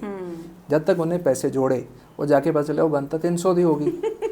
ਤਾਂ 50 ਰੁਪੀਜ਼ ਦਾ ਜੋ ਹੈ ਉਹ ਇਨਫਲੇਸ਼ਨ ਖਾ ਗਈ। ਤਦ ਬੱਚੇ ਨੂੰ ਇਨਵੈਸਟਮੈਂਟ ਵਾਲੇ ਤੁਸੀਂ ਜਾਗਰੂਕ ਕਰ ਸਕਦੇ ਹੋ ਕਿ ਜੇ ਪੈਸਾ, ਕਿਉਂਕਿ ਪਿਗੀ ਬੈਂਕ 'ਚ ਪੈਸਾ ਚਾਹੇ ਇੱਕ ਦਿਨ ਰਹੇ, ਚਾਹੇ 10 ਸਾਲ ਰਹੇ, ਚਾਹੇ 100 ਸਾਲ ਰਹੇ, ਉਹ 100 ਰੁਪਏ 100 ਹੀ ਰਹਿਣੇ। ਜੇ ਤੁਹਾਡੇ ਕੋਲ 50 ਸਾਲ ਪਹਿਲਾਂ ਦਾ ਕੋਈ 25 ਪੈਸੇ ਦਾ ਕੋਇਨ ਹੈ ਨਾ, ਉਹਦੀ ਵੈਲਿਊ ਨਹੀਂ ਬਚੇਗੀ, ਉਹਦੀ ਵੈਲਿਊ ਤਾਂ ਇਰੋਡ ਹੋ ਰਹੀ ਹੈ। ਇੱਕ ਬਹੁਤ ਅੱਛਾ ਕਨਸੈਪਟ ਹੈ ਫਾਈਨੈਂਸ ਦੇ ਵਿੱਚ, ਟਾਈਮ ਵੈਲਿਊ ਆਫ ਮਨੀ। ਤੁਹਾਡੇ ਆਡੀਅנס YouTube ਤੋਂ ਸਰਚ ਕਰ ਸਕਦੀ ਕੀ ਹੈ ਟਾਈਮ ਵੈਲਿਊ ਆਫ ਮਨੀ। ਇਹ ਕਹਿੰਦੀ ਕਿ ਪੈਸੇ ਦੀ ਵੈਲਿਊ ਸਮੇਂ ਨਾਲ ਘਟਦੀ ਜਾਂਦੀ ਹੈ। ਜੋ ਅੱਜ 10 ਲੱਖ ਦੀ ਵੈਲਿਊ ਹੈ, ਅੱਜ ਤੋਂ 15-20 ਸਾਲ ਪਹਿਲਾਂ ਬਹੁਤ ਜ਼ਿਆਦਾ ਸੀ, ਬਹੁਤ ਜ਼ਿਆਦਾ। ਠੀਕ ਹੈ, ਜਿਵੇਂ ਰੀਅਲ estate ਹੈ, ਬਹੁਤ ਲੋਕ ਪੈਸਾ ਲਗਾਉਣਾ ਚਾਹੁੰਦੇ हैं, ਪਰ ਅੱਜ ਮੈਂ ਜੇ 25,000 ਮਹੀਨਾ ਕਮਾ ਰਿਹਾ, ਲੱਖ ਰੁਪਏ ਮਹੀਨਾ ਕਮਾ ਰਿਹਾ, ਮੈਂ 1 ਕਰੋੜ ਦੀ ਪ੍ਰਾਪਰਟੀ ਅਫੋਰਡ ਹੀ ਨਹੀਂ ਕਰ ਸਕਦਾ, ਕਿਉਂਕਿ ਉਹ ਮੇਰੀ ਪਹੁੰਚ ਤੋਂ ਹੀ ਬਾਹਰ ਹੋ ਗਈ। ਉਸ ਨੂੰ ਟਾਈਮ ਵੈਲਿਊ ਆਫ ਮਨੀ ਕਹਿੰਦੇ। ਤਾਂ ਬੱਚਿਆਂ ਨੂੰ ਆਪਾਂ ਪਹਿਲਾਂ ਸੇਵਿੰਗ ਸਿਖਾਈਏ, ਫਿਰ ਟਾਈਮ ਪਾ ਕੇ ਇਨਫਲੇਸ਼ਨ ਆਪੇ ਉਹਨਾਂ ਨੂੰ ਸਮਝ ਆ ਜਾਏਗੀ ਕਿ ਮੇਰੀ ਇਹ ਚੀਜ਼ ਤਾਂ ਮਹਿੰਗੀ ਹੋ ਗਈ। ਜੋ ਚॉकलेट ਆਪਾਂ 10 ਰੁਪਏ ਦੀ ਲੈਂਦੇ थे, ਹੁਣ ਵੀ 10 ਰੁਪਏ ਦੀ ਤਾਂ ਹੈ, ਪਰ ਉਹਦਾ ਸਾਈਜ਼ ਸ਼ਰਿੰਕ ਹੋ ਗਿਆ। ਇਹ ਵੀ ਇਨਫਲੇਸ਼ਨ ਹੈ। I would say Maggi the packet also. ਹਾਂਜੀ, ਉਹ ਸ਼ਰਿੰਕ ਹੋ ਗਿਆ। ਤਾਂ ਬੱਚਿਆਂ ਨੂੰ ਵੀ ਰਿਅਲਾਈਜ਼ ਹੋਏਗਾ ਕਿ ਮੈਨੂੰ ਪੈਸਾ ਐਸੀ ਜਗ੍ਹਾ ਇਨਵੈਸਟ ਕਰਨਾ ਚਾਹੀਦਾ ਹੈ ਤਾਂ ਕਿ ਉਹ ਗਰੋ ਕਰੇ। ਇਸ ਨਾਲ ਇੱਕ ਰਿਲੇਟਡ, ਬੱਚਿਆਂ ਦੇ ਨਾਲ ਹੀ ਰਿਲੇਟਡ ਇੱਕ ਬਹੁਤ ਅੱਛੀ YouTube ਤੇ ਮੂਵੀ ਹੈ, ਮੈਂ ਤੁਹਾਨੂੰ ਲਿੰਕ ਸ਼ੇਅਰ ਕਰਾਂਗਾ, ਤੁਸੀਂ ਪੋਡਕਾਸਟ ਸ਼ੋ ਕਰਦੇ ਆ। ਇਸ ਮੂਵੀ ਦਾ ਨਾਮ ਹੈ 1 Idiot। ਇੱਕ ਛੋਟੀ ਜੀ, ਤੁਸੀਂ 3 Idiots ਸਭ ਨੇ ਦੇਖੀ ਹੈ। 1 Idiot ਇੱਕ ਬਹੁਤ ਅੱਛੀ ਮੂਵੀ ਹੈ ਜੋ IDFC ਮਿਊਚੁਅਲ ਫੰਡ ਨੇ ਬਣਾਈ ਹੈ। ਤੁਸੀਂ YouTube ਤੇ ਦੇਖੋ, half an hour the movie ਹੈ ਜੋ ਬੱਚਿਆਂ ਦੇ ਉੱਤੇ ਹੈ ਕਿ ਕਿਵੇਂ ਇੱਕ ਬੱਚੇ ਨੇ ਆਪਣੇ ਪੈਸੇ ਨੂੰ ਇਨਵੈਸਟ ਕਰਕੇ ਗਰੋ ਕਰ ਲਿਆ ਔਰ ਅੱਗੇ ਜਾ ਕੇ ਉਹ ਆਪਣੇ ਸੁਪਨੇ ਪੂਰੇ ਕਰ ਪਾਉਂਦਾ। ਬਹੁਤ ਅੱਛੀ ਮੂਵੀ ਹੈ ਜੋ ਸ਼ਰੋਤਾओं ਨੂੰ ਦੱਸੇਗਾ ਕਿ ਫਾਈਨੈਂਸ਼ੀਅਲ ਲਿਟਰੇਸੀ ਐਕਚੁਅਲੀ ਉਹ ਮੇਰੇ ਲਈ ਬਹੁਤ ਅੱਛੀ ਇੱਕ ਇੰਸਪਾਇਰਿੰਗ ਮੂਵੀ ਹੈ। ਮਤਲਬ ਮੈਂ ਇਹ ਹੁਣ ਇਹ ਸੋਚ ਰਹੀ ਹਾਂ, ਜਿਵੇਂ ਮੈਂ ਉਹਨੂੰ ਕਈ ਵਾਰੀ ਮਾਰਕੀਟ ਨਾਲ ਲੈ ਕੇ ਜਾਣੀ ਔਰ ਮੈਂ ਕਹਿੰਦੀ ਕਿ ਠੀਕ ਹੈ ਤੂੰ ਜੋ ਪਸੰਦ ਹੈ ਲੈ ਲੈ, ਮੈਂ ਪੇ ਕਰ ਦਿੰਦੀ ਹਾਂ। ਅੱਜ ਤੋਂ ਬਾਅਦ ਮੈਂ ਇਦਾਂ ਨਹੀਂ ਕਰਾਂਗੀ, ਮੈਂ ਉਹਨੂੰ ਪੈਸੇ ਦੇਵਾਂਗੀ, ਤੂੰ ਪੈਸੇ ਆਪਣੇ ਜੋੜਨੇ ਸ਼ੁਰੂ ਕਰ, ਹੌਲੀ ਹੌਲੀ ਜਿਹੜੀ ਆਦਤ ਪਵੇ। ਬਿਲਕੁਲ। ਓਕੇ ਸਰ, ਇੱਕ ਹੋਰ ਚੀਜ਼, ਜਿਵੇਂ ਅਸੀਂ FD ਦੀ ਗੱਲ ਕੀਤੀ, FD ਦੇ ਨਾਲ ਇੱਕ ਹੋਰ ਬੜਾ ਕਾਮਨ ਕਨਸੈਪਟ ਹੈਗਾ, ਦੈਟਸ SIP, ਸਿਪ, ਹੈ ਨਾ। ਇਹਦੇ ਬਾਰੇ ਵੀ ਕਾਫੀ ਗੱਲ ਹੁੰਦੀ ਹੈ ਕਿ ਜਦੋਂ ਤੁਸੀਂ ਆਪਣੀਆਂ ਅਰਨਿੰਗ ਸਟਾਰਟ ਕਰ ਦੋ, ਲੈਟਸ ਸਪੋਜ਼ ਮੇਰੀ ਪਹਿਲੀ ਜੌਬ ਆ ਜਾਂ ਤੁਸੀਂ ਹਲੇ ਬਹੁਤ ਨਵਾਂ ਕਮਾਉਣਾ ਸ਼ੁਰੂ ਕੀਤਾ, ਤੇ ਥੋੜਾ ਪੈਸਾ ਜਿਹੜਾ ਤੁਸੀਂ ਆਪਣਾ SIP ਦੇ ਵਿੱਚ ਇਨਵੈਸਟ ਕਰਨਾ ਸ਼ੁਰੂ ਕਰੋ। ਮੈਨੂੰ ਬੜਾ ਫੀਲ ਹੁੰਦਾ ਕਿ ਮੈਂ ਆਪਣੇ ਜਦੋਂ ਤੋਂ ਮੈਂ ਕਮਾਉਣਾ ਸ਼ੁਰੂ ਕੀਤਾ, ਮੈਂ ਕਦੇ ਉਸ ਚੀਜ਼ ਵੱਲ ਨਹੀਂ ਗਈ ਔਰ ਮੈਨੂੰ ਬੜਾ ਫੀਲ ਹੁੰਦਾ ਇਸ ਚੀਜ਼ ਬਾਰੇ, ਔਰ ਮੇਰੇ ਵਰਗੇ ਬਹੁਤ ਸਾਰੇ ਹੋਰ ਲੋਕ ਵੀ ਹੋਣਗੇ। ਜੇ ਅਸੀਂ ਆਪਣੀ ਇਸ ਏਜ ਦੇ ਵਿੱਚ ਸੋਚੀਏ SIP ਬਾਰੇ, ਔਰ ਨਾਲ ਦੇ ਨਾਲ ਉਹ ਬੱਚੇ ਜਿਨ੍ਹਾਂ ਨੇ ਹੁਣੀ ਆਪਣੀਆਂ ਇੰਟਰਨਸ਼ਿਪਸ ਜਾਂ ਫਿਰ ਨਵੀਆਂ ਜੌਬਸ ਸ਼ੁਰੂ ਕੀਤੀਆਂ ਨੇ, ਤਾਂ ਉਹਨਾਂ ਦੇ ਲਈ ਉਹ SIP ਕੀ ਆ, ਕਿਵੇਂ ਕਰ ਸਕਦੇ ਆ, ਕਿਵੇਂ ਉਹਨਾਂ ਦੇ ਲਈ ਹੈਲਪਫੁਲ ਹੋ ਸਕਦੀ ਆ? ਠੀਕ ਹੈ, SIP ਦਾ ਫੁੱਲ ਫਾਰਮ ਹੈ ਸਿਸਟਮੈਟਿਕ ਇਨਵੈਸਟਮੈਂਟ ਪਲਾਨ। SIP ਕੋਈ ਪ੍ਰੋਡਕਟ ਨਹੀਂ ਹੈ। SIP ਇੱਕ ਸਿਸਟਮ ਹੈ, ਇੱਕ ਤਰੀਕਾ ਹੈ ਜਿਸ ਦੇ ਨਾਲ ਤੁਸੀਂ ਕਿਸੇ ਵੀ ਮਿਊਚੁਅਲ ਫੰਡ ਕੰਪਨੀ 'ਚ ਪੈਸਾ ਲਗਾ ਸਕਦੇ ਹੋ। ਠੀਕ ਹੈ, ਮੰਨ ਲਓ मैंने पैसा लगाना है, मान लो मेरे को 10,000 रुपये है। ठीक है, मैं आज म्यूचुअल फंड कंपनी 'ਚ ਗਿਆ, मैंने एक चेक देता 10,000 ਦਾ, ਇਸ ਨੂੰ ਅਸੀਂ ਕਹਿੰਦੇ ਲੰਪਸਮ ਇਨਵੈਸਟਿੰਗ। ਦੂਸਰਾ, ਮੰਨ ਲਓ ਮੈਂ ਸੈਲਰੀਡ ਇੰਪਲੋਈ ਹਾਂ ਤੇ ਮੇਰੇ ਕੋਲ ਹਰ ਮਹੀਨੇ ਇੱਕ ਬੰਦੀ ਹੋਈ ਤਨਖਾਹ ਆਉਂਦੀ ਹੈ। ਮੰਨ ਲਓ ਮੈਂ ਹਰ ਮਹੀਨੇ 100 ਰੁਪਏ ਕਮਾਉਂਦਾ, ਮੈਨੂੰ ਲੱਗਦਾ 100 ਰੁਪਏ 'ਚੋਂ ਮੈਂ 10 ਰੁਪਏ ਤੱਕ ਬਚਾ ਸਕਦਾ। ਤਾਂ 10 ਰੁਪਏ ਨੂੰ ਹਰ ਮਹੀਨੇ ਮਿਊਚੁਅਲ ਫੰਡ ਨੂੰ ਚੈੱਕ ਦੇਣ ਦੀ ਜਗ੍ਹਾ ਮੈਂ ਇੱਕ ਸਿਸਟਮ SIP ਦਾ ਇੱਕ ਪ੍ਰੋਸੈਸ ਸਟਾਰਟ ਕਰ ਲੈਣਾ, ਜਿਸ ਨਾਲ ਹਰ ਮਹੀਨੇ ਇੱਕ ਫਿਕਸ ਡੇਟ ਤੇ ਮੇਰੇ ਪੈਸੇ ਕੱਟ ਕੇ ਮਿਊਚੁਅਲ ਫੰਡ 'ਚ ਇਨਵੈਸਟ ਕਰ ਦੇਣੇ। SIP ਦੇ ਕਈ ਫਾਇਦੇ ਹੈ। ਸਭ ਤੋਂ ਪਹਿਲਾ ਫਾਇਦਾ SIP ਦਾ ਤੁਹਾਨੂੰ ਡਿਸਿਪਲਿਨਡ ਇਨਵੈਸਟਰ ਬਣਾਉਂਦੀ ਹੈ। ਤੁਸੀਂ ਹਰ ਮਹੀਨੇ ਇੱਕ ਡਿਸਿਪਲਿਨ ਨਾਲ ਇੱਕ ਫਿਕਸਡ ਅਮਾਊਂਟ ਇਨਵੈਸਟ ਕਰਨਾ ਸਟਾਰਟ ਕਰ ਦਿੰਦੇ ਹੋ। ਮੰਨ ਲਓ ਤੁਸੀਂ 100 ਰੁਪਏ ਮਹੀਨਾ ਸ਼ੁਰੂ ਕਰਤਾ, ਤੁਹਾਨੂੰ ਪਤਾ ਸਾਲ 'ਚ ਮੈਂ 1,200 ਰੁਪਏ ਤਾਂ ਇਨਵੈਸਟ ਕਰ ਹੀ ਲਏ, ਤਾਂ ਇਹ ਡਿਸਿਪਲਿਨ ਸੇਵਿੰਗ ਹੈ। ਦੂਸਰਾ SIP ਦਾ ਜੋ ਬੈਨੀਫਿਟ ਸਟਾਕ ਮਾਰਕੀਟ ਨੂੰ ਲੈ ਕੇ ਆਉਂਦਾ ਹੈ, ਉਹ ਹੈ ਰੁਪੀ ਕਾਸਟ ਐਵਰੇजिंग। ਇਹ ਬਹੁਤ ਬੜਾ ਇੰਪॉर्टेंट ਪੁਆਇੰਟ ਹੈ ਜਦ ਆਪਾਂ ਸ਼ੇਅਰ ਮਾਰਕੀਟ 'ਚ ਪੈਸਾ ਲਗਾਉਂਦੇ ਹਾਂ। SIP क्या करती है? देखिए, मार्केट 'ਚ ਪੈਸਾ ਕਮਾਉਣ ਦਾ ਨਾ ਇੱਕੋ ਹੀ ਪ੍ਰਿੰਸੀਪਲ ਹੈ। मार्केट ਜੇ ਸਸਤੀ ਹੋਵੇ ਤਾਂ ਜ਼ਿਆਦਾ ਖਰੀਦੋ, ਜੇ ਮਹਿੰਗੀ ਹੋਵੇ ਤਾਂ ਥੋੜਾ ਖਰੀਦੋ। SIP ਇਹੀ ਕਰਦੀ ਹੈ। ਜੇ ਮੈਂ ਹਰ ਮਹੀਨੇ 100 ਰੁਪਏ ਲਗਾ ਰਿਹਾ ਨਾ, ਜੇ ਮਾਰਕੀਟ ਮਹਿੰਗੀ ਹੋਏਗੀ ਮੈਨੂੰ ਘੱਟ ਯੂਨਿਟ ਮਿलेंगे, ਮਾਰਕੀਟ ਸਸਤੀ ਹੋ ਜਾਏਗੀ ਉसी पैसे ਨਾਲ ਮੈਨੂੰ ਜ਼ਿਆਦਾ ਯੂਨਿਟ ਮਿलेंगे। ਮੈਂ ਐਵਰੇਜ ਕਾਸਟ ਕਰ ਲੈਣਾ। ਮੰਨ ਲਓ ਇੱਕ ਚੀਜ਼ मैंने ਪਿਛਲੇ ਮਹੀਨੇ 10 ਰੁਪਏ ਦੀ ਲਿੱਤੀ ਸੀ, 100 ਰੁਪਏ ਲਗਾਏ ਸੀ ਤਾਂ ਮੈਨੂੰ 10 ਸ਼ੇਅਰ ਮਿਲੇ ਸੀ। ਇसी ਮਹੀਨੇ ਜਦੋਂ ਰੇਟ 20 ਰੁਪਏ ਹੋ ਗਿਆ, 10 ਤੋਂ ਵੱਧ ਗਏ, ਮੈਨੂੰ 5 ਹੀ ਮਿलेंगे ਫਿਰ ਵੀ, ਪਰ ਮੈਂ ਹੁਣ ਥੋੜੇ ਲਿੱਤੇ। ਅਗਲੇ ਮਹੀਨੇ ਜੇ ਮਾਰਕੀਟ ਕ੍ਰੈਸ਼ ਕਰ ਗਈ, ਉਹਦਾ ਰੇਟ 5 ਰੁਪਏ ਰਹਿ ਗਿਆ, ਹੁਣ ਮੈਨੂੰ 40 ਯੂਨਿਟ ਮਿਲੇ। ਓਕੇ, ਤਾਂ ਮੈਂ ਐਵਰੇजिंग ਕਰ ਰਿਹਾ। ਜਦ ਮੈਂ SIP ਲੰਬੇ ਸਮੇਂ ਲਈ ਕਰਦਾ, 5 ਸਾਲ 10 ਸਾਲ 15 ਸਾਲ ਲਈ, ਤਾਂ ਮੈਂ ਜ਼ਿਆਦਾ ਕਮਾਉਂਦਾ। ਪਰ SIP ਦੇ ਨਾਲ ਪ੍ਰਭਜੀ ਜੋ ਇੰਨੀ ਪਪੂਲਰ ਹੋਈ ਹੈ, SIP ਲਈ ਸਭ ਤੋਂ ਇੰਪੋਰਟੈਂਟ ਇਹ ਹੈ ਤੁਸੀਂ ਇੱਕ ਅੱਛਾ ਫੰਡ ਚੁਣੋ, ਉਸ ਫੰਡ ਦੇ ਨਾਲ ਲੰਬਾ ਚਲੋ, 10 ਸਾਲ 15 ਸਾਲ 20 ਸਾਲ, ਇਹ ਅਸਲੀ ਫਾਇਦਾ ਉਠਾਉਣਾ ਚਾਹੁੰਦੇ ਹਾਂ SIP ਦਾ। ਮੇਰਾ ਬਹੁਤ ਬੇਸਿਕ ਕੁਐਸਚਨ ਹੈ, ਲੈਟਸ ਸਪੋਜ਼ ਕਿ SIP ਦੇ ਵਿੱਚ ਮੇਰੇ ਕੋਲ ਚੋਇਸ ਆ ਕਿ ਮੈਂ ਅਲੱਗ-ਅਲੱਗ ਫੰਡਸ ਦੇ ਵਿੱਚੋਂ ਕੋਈ ਵੀ ਪਿਕ ਕਰ ਸਕਦੀ ਹਾਂ। ਜੇ ਮੈਂ SIP ਸਟਾਰਟ ਕੀਤੀ ਆ ਤਾਂ ਮੈਨੂੰ ਉਸ SIP ਦੇ ਨਾਲ ਲੰਬਾ ਟਾਈਮ, ਜਿੰਨਾ ਟਾਈਮ ਵੀ ਹੈ ਮੈਨੂੰ ਉਹਦੇ ਨਾਲ ਹੀ ਚੱਲਣਾ ਪਏਗਾ। ਮੈਂ ਆਪਣੇ ਜਿਹੜੇ ਪ੍ਰੋਡਕਟ ਹੈ ਜਾਂ ਜਿਹੜਾ ਮੇਰਾ ਕਾਈਂਡ ਆਫ ਸਟਾਕ ਮਾਰਕੀਟ ਦੇ ਵਿੱਚ ਮੇਰੇ ਜਿਹੜੇ ਸ਼ੇਅਰਸ ਨੇ, ਮੈਂ ਚੇਂਜ ਨਹੀਂ ਕਰ ਸਕਦੀ। ਨਹੀਂ, ਕਿ ਚੇਂਜ ਹੋ ਸਕਦੇ ਨੇ? ਬਿਲਕੁਲ ਚੇਂਜ ਕਰ ਸਕਦੇ। ਦੇਖिए SIP ਦਾ ਸਭ ਤੋਂ ਬੜਾ ਫਾਇਦਾ, ਤੁਸੀਂ ਆਪਣੀ SIP ਅਮਾਊਂਟ ਕਦੀ ਵੀ ਵਧਾ ਜਾਂ ਘਟਾ ਸਕਦੇ ਹੋ। ਓਕੇ, ਜ਼ਰੂਰਤ ਪਏ ਤੇ SIP ਪੌਜ਼ ਕਰ ਸਕਦੇ ਹੋ। ਅੱਜ मैंने स्टार्ट की थी, 6 महीने बाद भगवान न करे मेरी जॉब चली गई, मेरे कोई फाइनेंशियल एमरजेंसी आ गई, 6 महीने ਲਈ ਬੰਦ ਕਰਤੀ। ਕੋਈ ਜ਼ਰੂਰਤ ਪੈਗੀ ਪੈਸੇ ਦੀ, ਸਿਪ ਬੰਦ ਨਹੀਂ ਕੀਤੀ, ਮੈਂ ਪੈਸੇ ਕਢਾ ਲਏ। ਓਕੇ, SIP ਤੁਹਾਨੂੰ ਸਾਰੀ ਫਲੈਕਸੀਬਿਲਿਟੀ ਦਿੰਦੀ ਹੈ। ਜਿੰਨਾ ਪੈਸਾ ਇਨਵੈਸਟ ਕੀਤਾ ਸੀ, ਅੱਜ ਤੁਸੀਂ ਕਹੋਗੇ ਮੈਨੂੰ ਪੈਸਾ ਵਾਪਸ ਚਾਹੀਦਾ ਹੈ, ਦੂਸਰੇ ਵਰਕਿੰਗ ਡੇ ਤੁਹਾਡਾ ਪੈਸਾ ਤੁਹਾਡੇ ਖਾਤੇ 'ਚ ਆ ਜਾਂਦਾ ਹੈ। SIP ਦੇ ਮਿਊਚੁਅਲ ਫੰਡਸ ਦੇ ਬਹੁਤ ਫਾਇਦੇ। ਮਿਊਚੁਅਲ ਫੰਡ ਤੋਂ ਲੋਕਾਂ ਨੂੰ ਡਰ ਇਸ ਲਈ ਲੱਗਦਾ ਕਿਉਂਕਿ ਅਵੇਅਰਨੈਸ ਹੀ ਨਹੀਂ ਹੈ, ਪਰ ਮਿਊਚੁਅਲ ਫੰਡ ਇੰਡੀਆ ਦੇ ਵਿੱਚ ਸਭ ਤੋਂ ਜ਼ਿਆਦਾ ਰੈਗੂਲੇਟਡ ਪ੍ਰੋਡਕਟ ਹੈ। 93 ਤੋਂ ਇੰਡਸਟਰੀ ਹੈ। ਮੈਂ ਖੁਦ ਇੱਕ ਮਿਊਚੁਅਲ ਫੰਡ ਕੰਪਨੀ 'ਚ 9 ਸਾਲ ਕੰਮ ਕੀਤਾ ਹੈ। ਇੰਡੀਆ ਦੀ one of the renowned mutual fund companies ਹੈ। ਅਸੀਂ ਅੱਛੇ ਤਰੀਕੇ ਸਮਝਦੇ ਹਾਂ ਮਿਊਚੁਅਲ ਫੰਡ ਸਕੀਮ ਕਿਵੇਂ ਬਣਦੀ ਹੈ, ਉਹ ਪੈਸਾ ਕਿਵੇਂ ਮੈਨੇਜ ਕਰਦੀ ਹੈ।